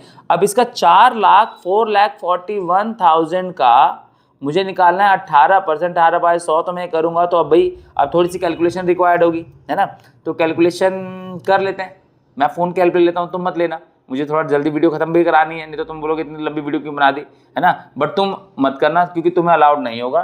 तो अगर मैं थोड़ी सी कैलकुलेशन कर लेता हूं तो मुझे कैलकुलेशन करके पता चल जाएगा कि इसकी वैल्यू आएगी 4,41,000 का 18%, 7,97380, इतना टैक्स आएगा, ठीक है, इतना टैक्स है IGST जो हमें देना पड़ेगा। तो फाइनल बिल अमाउंट जो होगा वो ये प्लस में ये, अब इनका टोटल कर लेता हूँ, 0, 8 ये हो गया, 3 ये हो गया, 9 और 1 10 का 0 ये हो गया, 7 और 4 11 और 1 12 का 2 ये हो गया, और 1 ये हो गया 5, 5,20,380, ठीक है। तो अब ये तो हो गया हमारा वर्किंग नोट, यानी ये हमने सारी कैलकुलेशन कर दी। अब इस कैलकुलेशन को तुमको दिखाना भी पड़ेगा, कहां पर दिखाना पड़ेगा, इसके अकाउंट में, जहां पे जर्नल रिकॉर्ड करते हैं, सॉरी, ठीक है। तो अब जिसको जर्नल में जहां पे इसकी रिकॉर्डिंग होगी वहां पर क्या होगी, देखो सबसे पहले आएगा तुम्हारा परचेज अकाउंट, क्या आएगा, purchase account, purchase account debit, कितने का सामान था, सामान था 5 लाख का, जिसपे क्या लगा, ट्रेड डिस्काउंट लगा, ट्रेड डिस्काउंट कितना लगा बच्चों, 50,000 का, और ट्रेड डिस्काउंट की कहीं पे रिकॉर्डिंग नहीं होती है, ये हम बार बार पीछे समझ चुके हैं। Trade discount is not recorded anywhere, it is considered but it is not recorded, तो इसको रिकॉर्ड भी नहीं करोगे, फिर बात आती है कितने के रह गए, 4,50,000 का, यानी कि हमारी जो वैल्यूएशन है उस स्टॉक की, उस गुड्स की, वो कितनी है, 4,50,000, तो हमारा परचेज प्राइस जो होगा 4,50,000 होगा, ठीक है। इस 4,50,000 के ऊपर तुम्हें 9,000 का टैक्स भी मिला, सॉरी डिस्काउंट भी मिला है, कैश डिस्काउंट, उसके बारे में भी बात करेंगे, ठीक है। उसके बाद तुमने क्या दिया, IGST, कौन सा, इनपुट, है ना, तो ये आएगा तुम्हारा इनपुट IGST, ये भी डेबिट होगा, कितने से, ये तुम्हारा आता 7,97380, तो ये हो गया परचेज प्राइस प्लस में 7,9,380। अब आप पेमेंट करोगे तो to bank account, to bank account. अच्छा, बैंक से तुमको कितना पे करना पड़ेगा बच्चों, सोचो जरा, बैंक से क्या तुम 4,50,000 पूरे देने वाले हो, ये दोगे तुम 4,50,000, बिल्कुल नहीं दोगे, क्यों, क्योंकि 9,000 का डिस्काउंट भी तो मिला है ना, तो तुम 4,50,000 में से 9,000 का कैश डिस्काउंट माइनस करके तुम्हारी जो वैल्यू आ रही है वो 4,41,000 प्लस ये टैक्स की वैल्यू, यानी दोनों मिला के बन रही थी कितनी, 5,20,380 रुपीज, है ना। तो अब आप अगर इन दोनों को देखोगे ना तो डिफरेंस आएगा, इन दोनों को अगर आप देखोगे ना तो डिफरेंस आएगा। अब जो डिफरेंस आ रहा है वो किस चीज का आएगा, बहुत सिंपल सा है, वही डिस्काउंट का आएगा, तो वो डिस्काउंट अभी हमने रिकॉर्ड नहीं किया, तो टू डिस्काउंट रिसीव्ड, ठीक है, टू डिस्काउंट रिसीव्ड, कितने का, 9,000 रुपए का हमने डिस्काउंट रिसीव किया है। अब आप इन दोनों का टोटल कर लेना और इनका टोटल कर लेना, you will get the same answer, exact same answer आएगा आपका, ठीक है, 5,29,000 5,29,380 रुपये आपका दोनों साइड का टोटल आ जाएगा। आप करके देख लेना, समझ में आया? तो ये हमारी परचेज की एंट्री है और ये एंट्री आपको देखने को मिलेगी, हल्के में मत लेना इसको, है ना। तो सिंपली परचेज किया हमने, इस क्या करना है यहाँ पर कैलकुलेट कर लेना, आप पहले पूरा कैलकुलेट करके यहाँ पर रिकॉर्ड कर देना, है ना, आसान हो जाएगा। पहले भी आप ऐसे एंट्री कर चुके, कोई बहुत बड़ी रॉकेट साइंस नहीं है जो आपको नहीं आती है, राइट। अब बात करते हैं, अब यही परचेज था, अब ये सेल हो जाए तो सेम जैसे परचेज के वैसे सेल्स भी कर सकते हैं। तो सेल्स में देखो क्या करेंगे जरा, sold goods to future animation company Delhi. अब दिल्ली, अब ये सेल कैसे हो रही है, दिल्ली टू दिल्ली, तो ये क्या है, इंट्रा, क्या है, इंट्रा। तो अब इसमें आईजीएसटी नहीं लगेगा, इसमें लगेगा सीजीएसटी और एसजीएसटी, क्योंकि ये सेम स्टेट में हो रही है ना, तो ये ध्यान रखना। तो क्या होगा, फर्नीचर कितने का भाई, 1,00,000 रुपए का। तो सेल वैल्यू कितनी है अगर देखी जाए तो, सेल्स करी हमने 1,00,000 की, उस पे लेस ट्रेड डिस्काउंट 20%, तो लेस टीडी ट्रेड डिस्काउंट कितना, 20%। तो 1,00,000 का 20% कितना हो जाएगा भाई, 1,00,000 का 20% हो जाएगा 20,000 रुपये। तो रिमेनिंग वैल्यू कितनी आ गई, 80,000, 3 4 कितनी आ गई, 80,000 रिमेनिंग वैल्यू आ गई।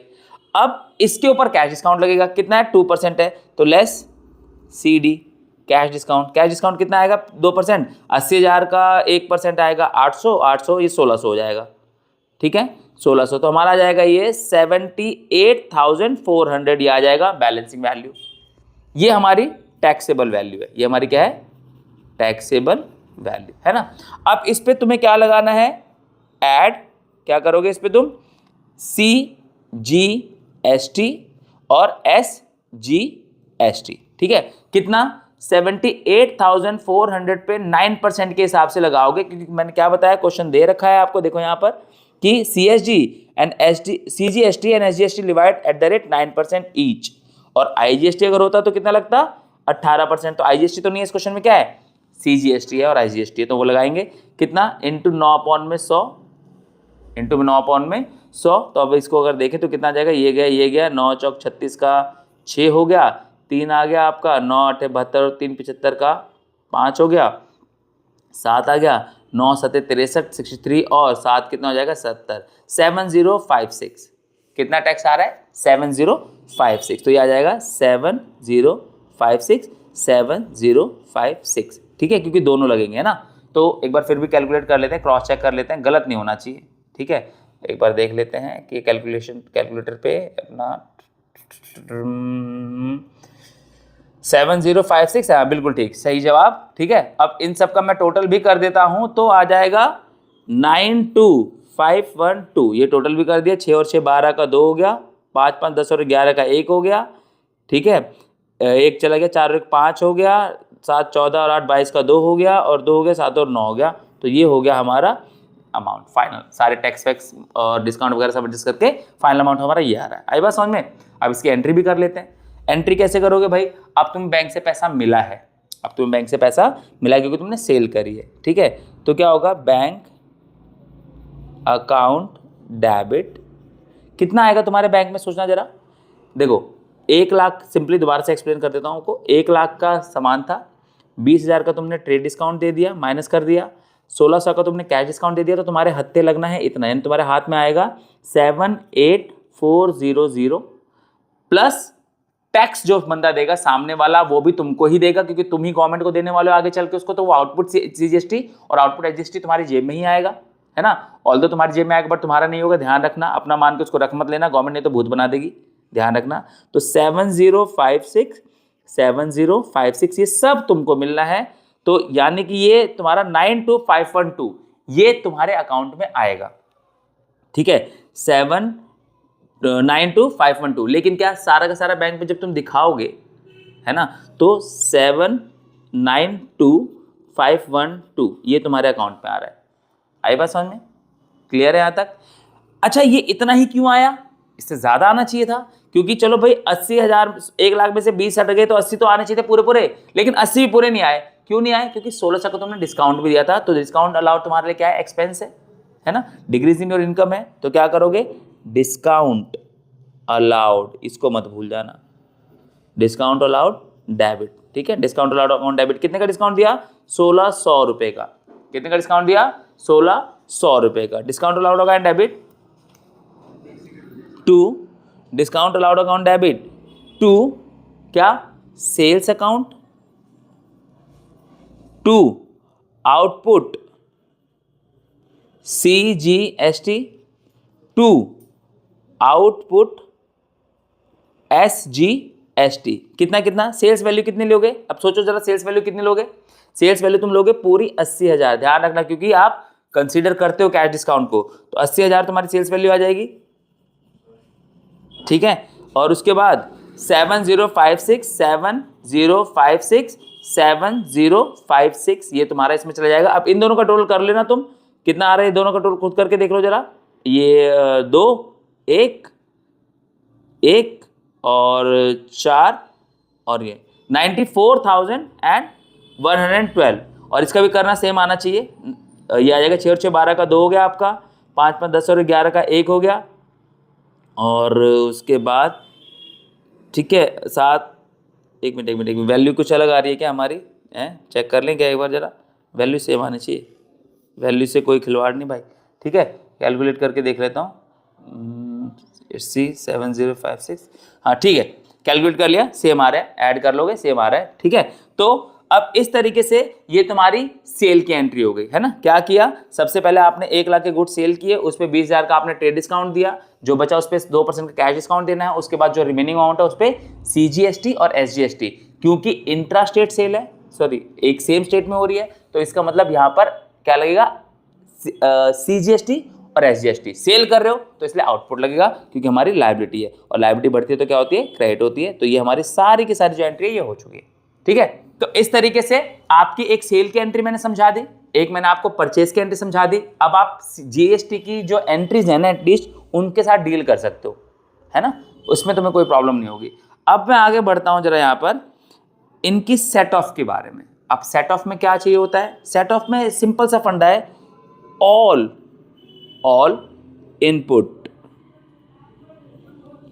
ऑल आउटपुट्स, ठीक है, ऑल इनपुट्स और ऑल आउटपुट्स। अब ऑल से मेरा मतलब क्या है, CGST के अपने अपने, SGST के और IGST के, है ना, और IGST के, तीनों के। सेम गोज फॉर दिस, यहां पर भी CGST के आउटपुट्स, CGST के आउटपुट्स, SGST के आउटपुट्स और क्या बोलते हैं IGST के आउटपुट्स। इन दोनों को ही कंपेयर करना होता है ना, इन दोनों को कंपेयर करना होता है। जितने भी इनपुट्स हैं, जितने भी आउटपुट्स हैं, दोनों को कंपेयर करेंगे कि जो इनपुट है वो तुम्हारी एसेट है और जो आउटपुट है वो तुम्हारी लायबिलिटी है। अब देखना यह है कि इनपुट ज्यादा है या आउटपुट ज्यादा है। अब उसको डायरेक्टली यहां देखने से अच्छा क्या है कि आप सिंपली ना इनके खुद के अकाउंट्स बना लो। इनके खुद के अकाउंट्स बनाने का मेरा मतलब यह है कि इनपुट जहां जहां लगा है पूरे क्वेश्चन में, है ना, वहां से सारे इनपुट्स के बैलेंसेस उतार लो। और ये तो बहुत सिंपल सा है, जर्नल आप करते थे, जर्नल से आप लेजर में भी डालना जानते थे, जानते हो इनफैक्ट, है ना। तो जर्नल से जो जो अकाउंट जहां जहां पर डेबिट हो रहा है उसको यहां पे ले जाके डेबिट कर दो, जो क्रेडिट है उसको क्रेडिट कर दो। तो अब हमें ये देखना है कि इनपुट जो CGST है, मैं आपसे आपके सामने एक एग्जांपल ले रहा हूं CGST का। तो जो इनपुट CGST है उसकी एक एंट्री मैं आपको करके दिखाऊंगा सारी, बाकी सारे आप अपने आप कर भी पाओगे और मैंने सॉल्यूशन कर भी रखे हैं, तो कोई दिक्कत नहीं होगी। देखो अब इनपुट सबसे पहले क्वेश्चन में स्टार्ट कहां से हुआ था वो देखो आप जरा। इनपुट की जो एंट्रीज हैं वो सारी आप यहां पर देखो, अभी आपको एक बार में समझ में आ जाएगी। स्टार्टिंग की ऊपर में जितनी जितनी एंट्रीज हैं उन सब में इनपुट्स देख लो, you will get to know, ठीक है। देखो जरा, ये एक बार स्टार्टिंग से बता रहा हूँ, एक दो बता दूंगा, बाकी फिर उसके बाद जल्दी हो जाएंगे। देखो ये देखो इनपुट यहाँ पर क्या हुआ, CGST। कौन सा देखना, सिर्फ इनपुट CGST, इनपुट CGST का लेजर बना रहा हूं। और हाँ, सबके अलग अलग बनते हैं, CGST का अलग बनेगा, SGST का अलग बनेगा। Input CGST, input SGST, output CGST, output SGST, input IGST और आउटपुट IGST। 6 अलग अलग बनते हैं जब सेट ऑफ की बात आती है। तो जो जो इन्वॉल्व है वो सारे के सबके अलग अलग बनते हैं, तभी तो तुम वहां से बैलेंस निकाल पाओगे कि टोटल, तभी तो कर पाओगे। उनके अकाउंट में तो जाके टोटल करोगे ना कि कौन सा कितना कितना है। तो मुश्किल बिल्कुल भी नहीं है, बस पहली बार कर रहे हो, ये भी चीज तुम कर चुके हो, लेकिन आगे एक नाम लग गया, प्रीफिक्स हो गया GST का लेजर है, तो वहां पर थोड़ा सा माइंडसेट हो जाता है और कोई बात नहीं है। Otherwise believe me it's so very simple, है ना। तो देखो अब जहां जहां पर तुम्हें इनपुट CGST दिखे ना, उठा लो। इनपुट CGST कितना है, 900 रुपए डेबिट हुआ। किसकी वजह से डेबिट हुआ, कैश की वजह से। आई बात समझ में? इनपुट डेबिट हो रहा है, किसकी वजह से हो रहा है? कैश की वजह से हो रहा है, 900 रुपये। तो मैं वापस जाऊंगा किस कहाँ पर? उसी जीएसटी, इनपुट जीएसटी के अकाउंट में, ठीक है। और जहां पर इनपुट जीएसटी बन रहा था उसमें मैं ले जाके डाल दूंगा टू कैश, क्योंकि ध्यान रखना इनपुट जीएसटी वहां पर क्या हुआ है? डेबिट हुआ है। तो यहां पर ले जाके मैं कर दूंगा टू कैश। एक सेकेंड, अच्छा ये तो सेट ऑफ कर लिया, ठीक है। तो यहां पर ये इनपुट सीजीएसटी क्या करूंगा? इनपुट टू डेबिट साइड में, ध्यान रखना इसके डेबिट साइड में, टू कैश अकाउंट। कितना आ रहा था? 900 रुपये आ रहा था, याद करो कितना आ रहा था? 900 रुपये आ रहा था, ठीक है। इसके बाद दोबारा इनपुट ये आउटपुट सीजीएसटी है, आउटपुट है। यहाँ पर देखो एक और दिखेगा तुम्हें, आईजीएसटी है, नहीं है यहाँ पर भी। इस क्वेश्चन में इनपुट देखो, इनपुट सीजीएसटी कितना? 180 रुपये। किसकी वजह से? ड्राइंग की वजह से। क्या हो रहा है? क्रेडिट हो रहा है। देखो इनपुट सीजीएसटी क्या हो रहा है? क्रेडिट हो रहा है 180 रुपये। किसकी वजह से क्रेडिट हो रहा है? ड्राइंग्स की वजह से, है ना।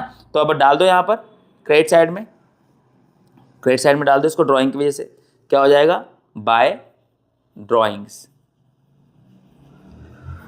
ठीक है, 180 रुपये, सॉरी, है ना, 180 रुपये। इसके बाद अब ये हो गया, फिर अभी देख के चलते हैं, एक में टाइम लगेगा, बस बाकी सारे तो आपको बिल्कुल एकदम मक्खन लगने लग जाएंगे, बिल्कुल भी टेंशन मत लेना। ये 180 हो गया था। अब देखो इनपुट का है, अब इनपुट सीजीएसटी एक और यहाँ पर दिख रहा है, देखो चैरिटी की वजह से दिख रहा है। चैरिटी से कितना? 900 रुपये।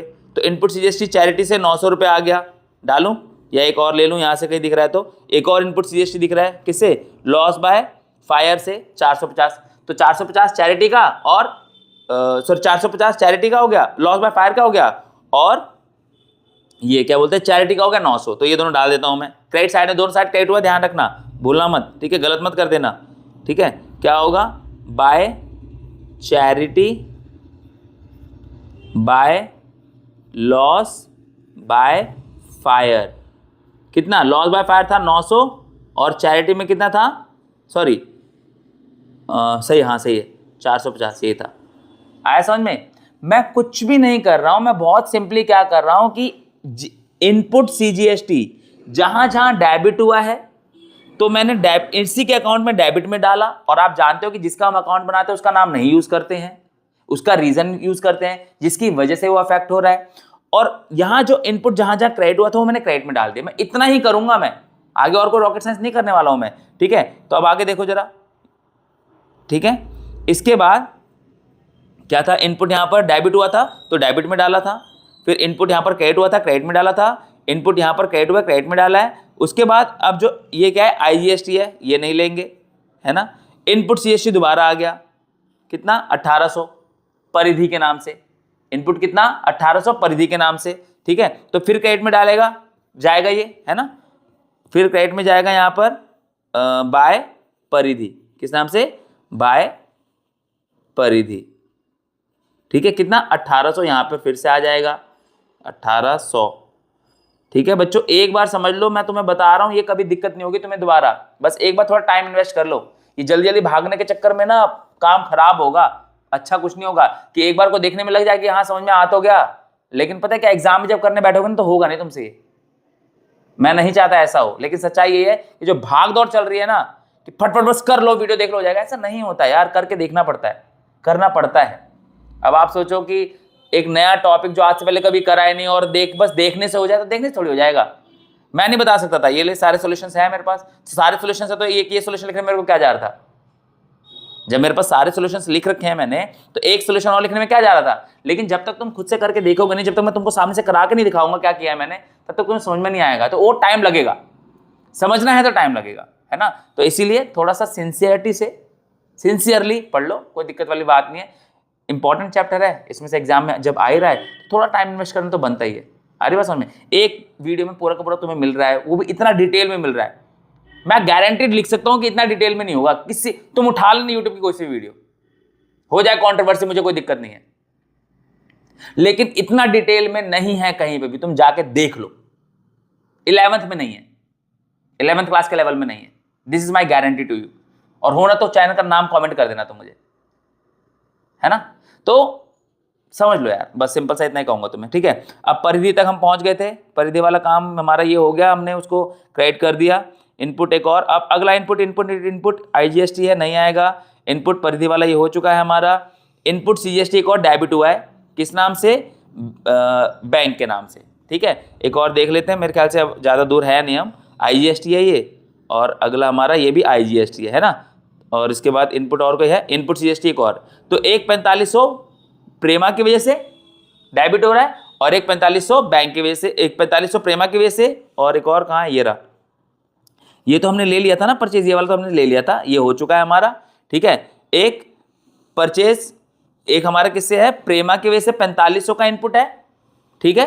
डेबिट हुआ है, ध्यान रखना, डेबिट में जा रहा है प्रेमा की वजह, यहाँ पे क्रेडिट में कौन है? प्रेमा है, तो ये रीजन है, प्रेमा इज द रीजन जिसकी वजह से इनपुट में हमारा कितना डेबिट हुआ है? 4500, ठीक है। और दूसरा कौन सा था? दूसरा है हमारा, ये भी नहीं है यहाँ पर भी। एक इनपुट हमारा ये रहा 1800, जो कि बैंक की वजह से हुआ है। तो प्रेमा की वजह से 4500 डेबिट हुए हैं, और बैंक की वजह से 1800 हुए हैं। 1800 ये ना, हाँ। चलो अब फटाफट से इसको खत्म करते हैं, ठीक है। तो इनपुट सीजीएसटी हमारे दो जगह ऊपर डेबिट हुए थे, एक प्रेमा की वजह से 4500, और एक हमारे बैंक की वजह से टू बैंक अकाउंट 1800। आई बात समझ में? अब कुछ नहीं, बस इधर का टोटल कर दो आप, इधर का टोटल करके देखो और इधर का टोटल करके देखो, तो कितना आएगा जरा टोटल। मैं यहाँ से कर लेता हूँ सो दैट टाइम ना लगे ज़्यादा, ठीक है। इन सब का मैं अगर टोटल करता हूँ तो ये आ रहा है 1800, ठीक है, 100, 450, 900, ठीक है। और इधर का टोटल ज़्यादा है 4500, 3600 और ये 5, तो ये आ जाएगा तुम्हारा 4500 और 9, 52 और ये 7200, 7200 आ जाएगा आपका। ये भी आ जाएगा 7200, ठीक है। इधर का टोटल ज़्यादा है ऑब्वियसली, तो इधर बैलेंस बचेगा बाय बैलेंस CD, ठीक है। 7200 में से माइनस कर देता हूँ मैं, 7200 माइनस 180 माइनस 450 माइनस 900 और माइनस 1800, तो बैलेंसिंग फिगर जो आएगा मेरा वो आएगा 3870।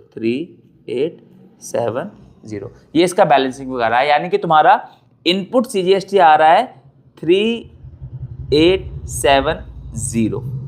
आया समझ में?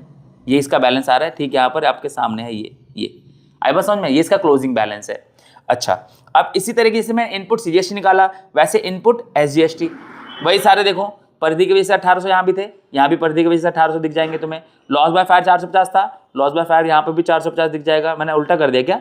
अच्छा, मैंने शायद उल्टा कर दिया बच्चों, लॉस बाय फायर 450 है, मैंने लॉस बाय फायर में 900 डाल दिए, ठीक है, कोई बात नहीं, अब आपको समझ में आ गया है ना। और चैरिटी 900 थी, चैरिटी ये इसमें चला जाएगा, बस ये इसमें चला जाएगा, इतना ही डिफरेंस है।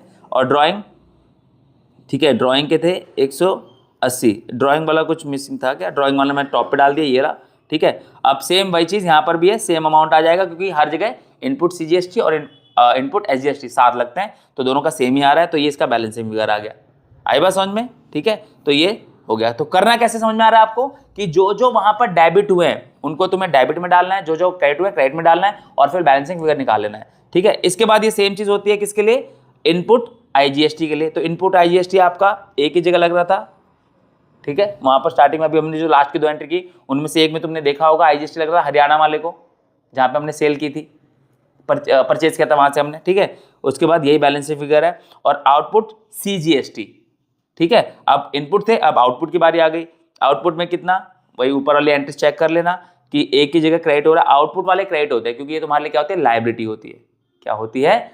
लायबिलिटी होती है, ध्यान रखना, भूलना मत, ठीक है। इनके आउटपुट एसजीएसटी तुम्हारा कितना आया, ये है ना, क्रेडिट हुआ किसकी वजह से? बैंक की वजह से। और ये तो ये एंट्री में तुम्हें ऊपर दिख जाएगा आउटपुट कहाँ पर क्रेडिट हो रखा है, वो देख लेना। और फिर आउटपुट आईजीएसटी एक बार रणवीर से था, एक बार श्रीजी से था, और इधर डेबिट में रणवीर से था ड्यू टू रिटर्न, है ना। और फिर ये 18 का बैलेंसिंग वगैरह आ गया। तो यहाँ से आपने कुछ नहीं करना कि जर्नल में से इनके लेजर्स बना देने, जो आपने ऑलरेडी लेजर जर्नल वाले चैप्टर में सीखा हुआ है, लेजर वाले चैप्टर में सीखा हुआ है, और मैंने आपको करके दिखा दिया लाइव, है ना। अब आपको क्या करना होगा? अब आपको करना है इनका सेट ऑफ। सेट ऑफ क्या होता है कि आउटपुट और इनपुट का जो डिफरेंस है वो आपको बैंक से पे करना होता है। आउटपुट का इनपुट का आपको बैंक से पे करना होता है ना। तो अब आप इनका जो टोटल देखोगे, ठीक है, यहां पर इनका ट्रायल बैलेंस चाहो तो बना लो, वो ज्यादा अच्छा है। ट्रायल बैलेंस में क्या होगा? सबके क्लोजिंग बैलेंसेस आ जाएंगे, तो आपको बस एंट्री करनी रह जाएगी, जो कि बहुत आसान हो जाएगी। है ना। तो अगर मैं देखूँ यहाँ पर तो इनपुट CGST कितना आया था मेरा, इनपुट CGST मैंने यहाँ पे कैलकुलेट कर रखा है 3870, इनपुट CGST आया था 3870। पता है ना आपको कि जो डेबिट वाले सारे डेबिट में चले जाते हैं, क्रेडिट वाले सारे क्रेडिट में चले जाते हैं। 3870 दोनों का सेम था। इनपुट IGST कितना आया रखा है हमारा, इनपुट IGST आ रखा है हमारा 79380, ये रहा। ठीक है, कहाँ था ये बता दूं, तुमने बोलोगे कहाँ पे, सर ये रहा इनपुट IGST। बैलेंसिंग फिगर कितना आ रहा है 79380, 79380 यहाँ पर आ जाएगा 79380। अब बारी किसकी, आउटपुट CGST, आउटपुट CGST देख लो, आउटपुट CGST का बैलेंसिंग फिगर आ रहा है आपका 7056। ठीक है, आउट 7056, तो इसका भी सेम आएगा 7056। और IGST का क्या होगा, IGST का आ रहा है ये, आउटपुट IGST का आ रहा है 18000, है ना। तो अब इन सब के क्लोजिंग बैलेंसेस आ गए, समझ में आई बात। अब आपको ये देखना है कि भाई ये बड़ा या ये बड़ा, ये आपकी क्या है एसेट है, ये आपकी क्या है लायबिलिटी है। तो आपने बस इतना देखना है कि आपको क्या पे करना है, पे करना है आप पे करोगे गवर्नमेंट को या गवर्नमेंट आपको पे करेगी। अगर आपकी लायबिलिटी साइड यानी आउटपुट वाला साइड ज्यादा है, जो आपकी लायबिलिटी है इसका टोटल ज्यादा है, तो आपको देना है।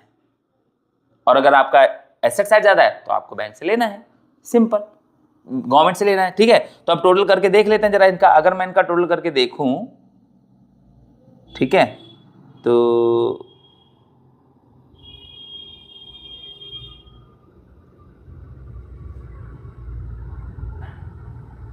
सेट ऑफ की एंट्री कर लेते हैं। चलो आ जाओ, अभी टोटल भी कर लेंगे पहले। ठीक है, अब सेट ऑफ की एंट्री क्या होती है, अगर सेट ऑफ की सिंपल सी एंट्री बताओ मैं आपको, तो होती है output,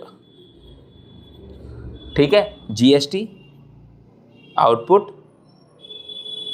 GST to input GST to bank. ये नॉर्मल एंट्री है। क्या, आउटपुट ये आपकी लायबिलिटी थी, इनपुट आपकी एसेट थी, दोनों को एडजस्ट किया, जो बैलेंसिंग आया वो आपको पे करना होता है, यही होता है ना सिंपल सा।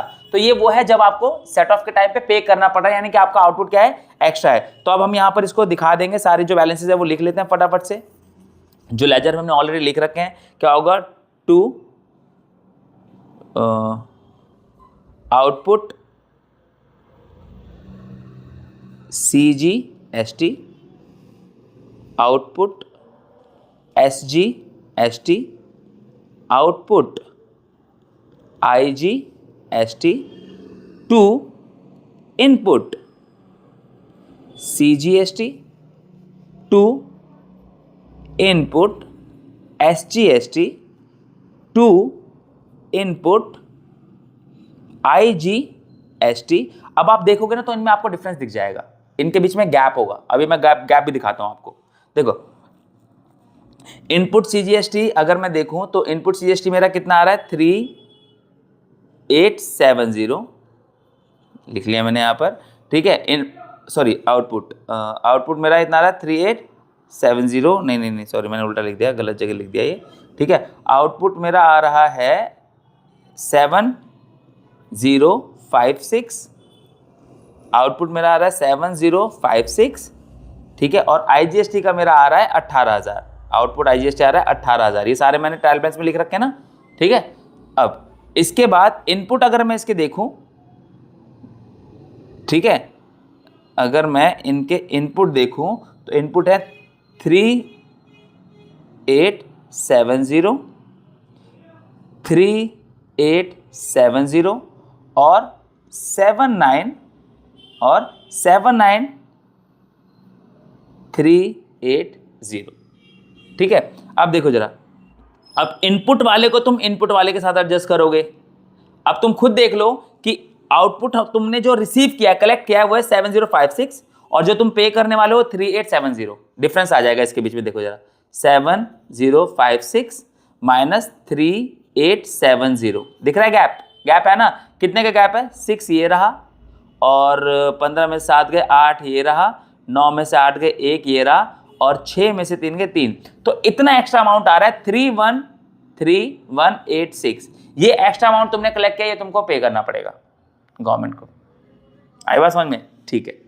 इसके बाद दूसरा 3186, ये तुमको पे करना पड़ेगा गवर्नमेंट को। दूसरा सेम ही आ रहा है, इसका भी सेम आ रहा है। लेकिन जो तीसरा वाला केस है ना भाई, यहां पे इक्वेशन आके बदल गई। आईजीएसटी कलेक्ट कितना किया है तुमने? आईजीएसटी तुमने कलेक्ट किया है 18,000, ठीक है, ये बदल गई अब। और तुमने आईजीएसटी पे किया है 79380, 79380 है ना। और कलेक्ट कितना किया था? 18000, 18000। तो उस केस में क्या होगा? 380, ठीक है, 9 में से 8 गए 1, ये इतना अब गवर्नमेंट तुम्हें देगी। Now you are eligible to claim कि भैया गवर्नमेंट जी दे दो मेरा पैसा मेरे को।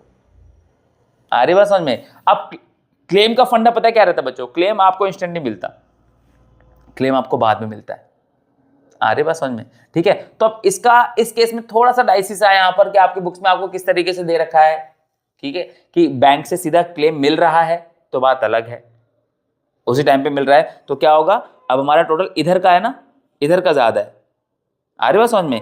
इधर का टोटल हमारा, सॉरी, क्रेडिट का ज्यादा है, टोटल का यहाँ कम है, तो हम यहाँ पर बैंक के ले लेंगे पैसे, गवर्नमेंट से बोल देंगे कि भाई बैंक से हमारे पैसे दे दो हमें। और अगर यहीं पर डेबिट का टोटल ज्यादा होता तो यहाँ पर आ जाता टू बैंक, डेबिट का तो क्या आ जाता? To bank. लेकिन अगर क्रेडिट का टोटल ज्यादा है तो अब हम गवर्नमेंट से हम डिमांड करेंगे और मान के चलेंगे गवर्नमेंट हमको पैसा देगी जब हमने फालतू टैक्स दिया हुआ है। तो अभी इसका थोड़ा सा ध्यान रखना बस यहाँ पे। तो हमने पहले क्या किया? दोनों को कंपेयर किया। तो अगर हमारा डेबिट वाला टोटल ज्यादा है, क्रेडिट में कम है, तो हम यहां पर करेंगे टू बैंक अकाउंट। और अगर ऐसा नहीं है जैसे कि इस क्वेश्चन में है, इस क्वेश्चन में हमारा क्या है? क्रेडिट वाला टोटल ज्यादा है ना, यानी हमने दिया ज्यादा है तो हमें लेना है गवर्नमेंट से। तो उस केस में हम क्या करेंगे? जो डिफरेंस अमाउंट आएगा उसको हम क्या कर देंगे? Bank account debit, bank account debit. मतलब यहां पे अज्यूम ये कर रहे हैं कि बैंक हमें, सॉरी, गवर्नमेंट हमें पैसा दे रहा है इंस्टेंट, यानी हमने क्लेम किया, हमारा पैसा हमको आ रहा है अभी सेटलमेंट के बाद, बैंक गवर्नमेंट हमें हमारा पैसा दे रहा है। सिंपल सा ये मतलब है इसका। बात समझ में आ रही है? तो अगर हमारी लायबिलिटी साइड ज्यादा है, एसेट साइड कम है, तो यहां पर आएगा टू बैंक, यानी हम पैसा देंगे बैंक गवर्नमेंट को। और अगर हमारा एसेट साइड ज्यादा है, एसेट साइड है ये, और लायबिलिटी साइड कम है, तो हम गवर्नमेंट से पैसा लेंगे, तो हम यहां पर बैंक अकाउंट डेबिट कर देंगे। समझ में आया? और इस तरीके से आपकी सेट ऑफ की एंट्री भी खत्म होती है। आया समझ में? तो आई एम 100% श्योर कि तुमको ये अब टॉपिक बिल्कुल क्लियर है। एंट्री सारी समझा दी है मैंने, ठीक है। उसके बाद हर एक अकाउंट का, हर एक हेड का लेजर बना दिया मैंने, ठीक है। उसके बाद दोनों को सेट ऑफ करके भी दिखा दिया मैंने आप लोगों को, और इससे ऊपर नहीं आएगा फॉर श्योर। डाउट मत रखना मन में कि सर इससे भी अलग कुछ आ सकता है, इससे अलग कुछ नहीं आएगा, है ना। तो इसी के साथ तुम्हारा ये टॉपिक जीएसटी, जिसका तुमने फालतू में हवा बना रखा था, कितना इजी था यार ये, है ना, वो होता है कंप्लीट। मिलते हैं अगली वीडियो में एक नए टॉपिक, एक नए चैप्टर के साथ, जिसमें भी तुम्हें दिक्कत हो सकती है, ठीक है। अगर ऐसी कोई दिक्कत वगैरह है भी ना, कोई तुम्हारा चैप्टर है जिसमें प्रॉब्लम लग रही है, वो भी कमेंट करके बता दो। देखो कम्युनिकेट तो करना पड़ेगा, और कम्युनिकेट नहीं करोगे तो बात कैसे बनेगी? अरे समझ में? तो मिलते हैं अगली वीडियो में एक नए टॉपिक के साथ, एक नए चैप्टर के साथ। Till then take care of yourself. This is Pankaj Rai signing out.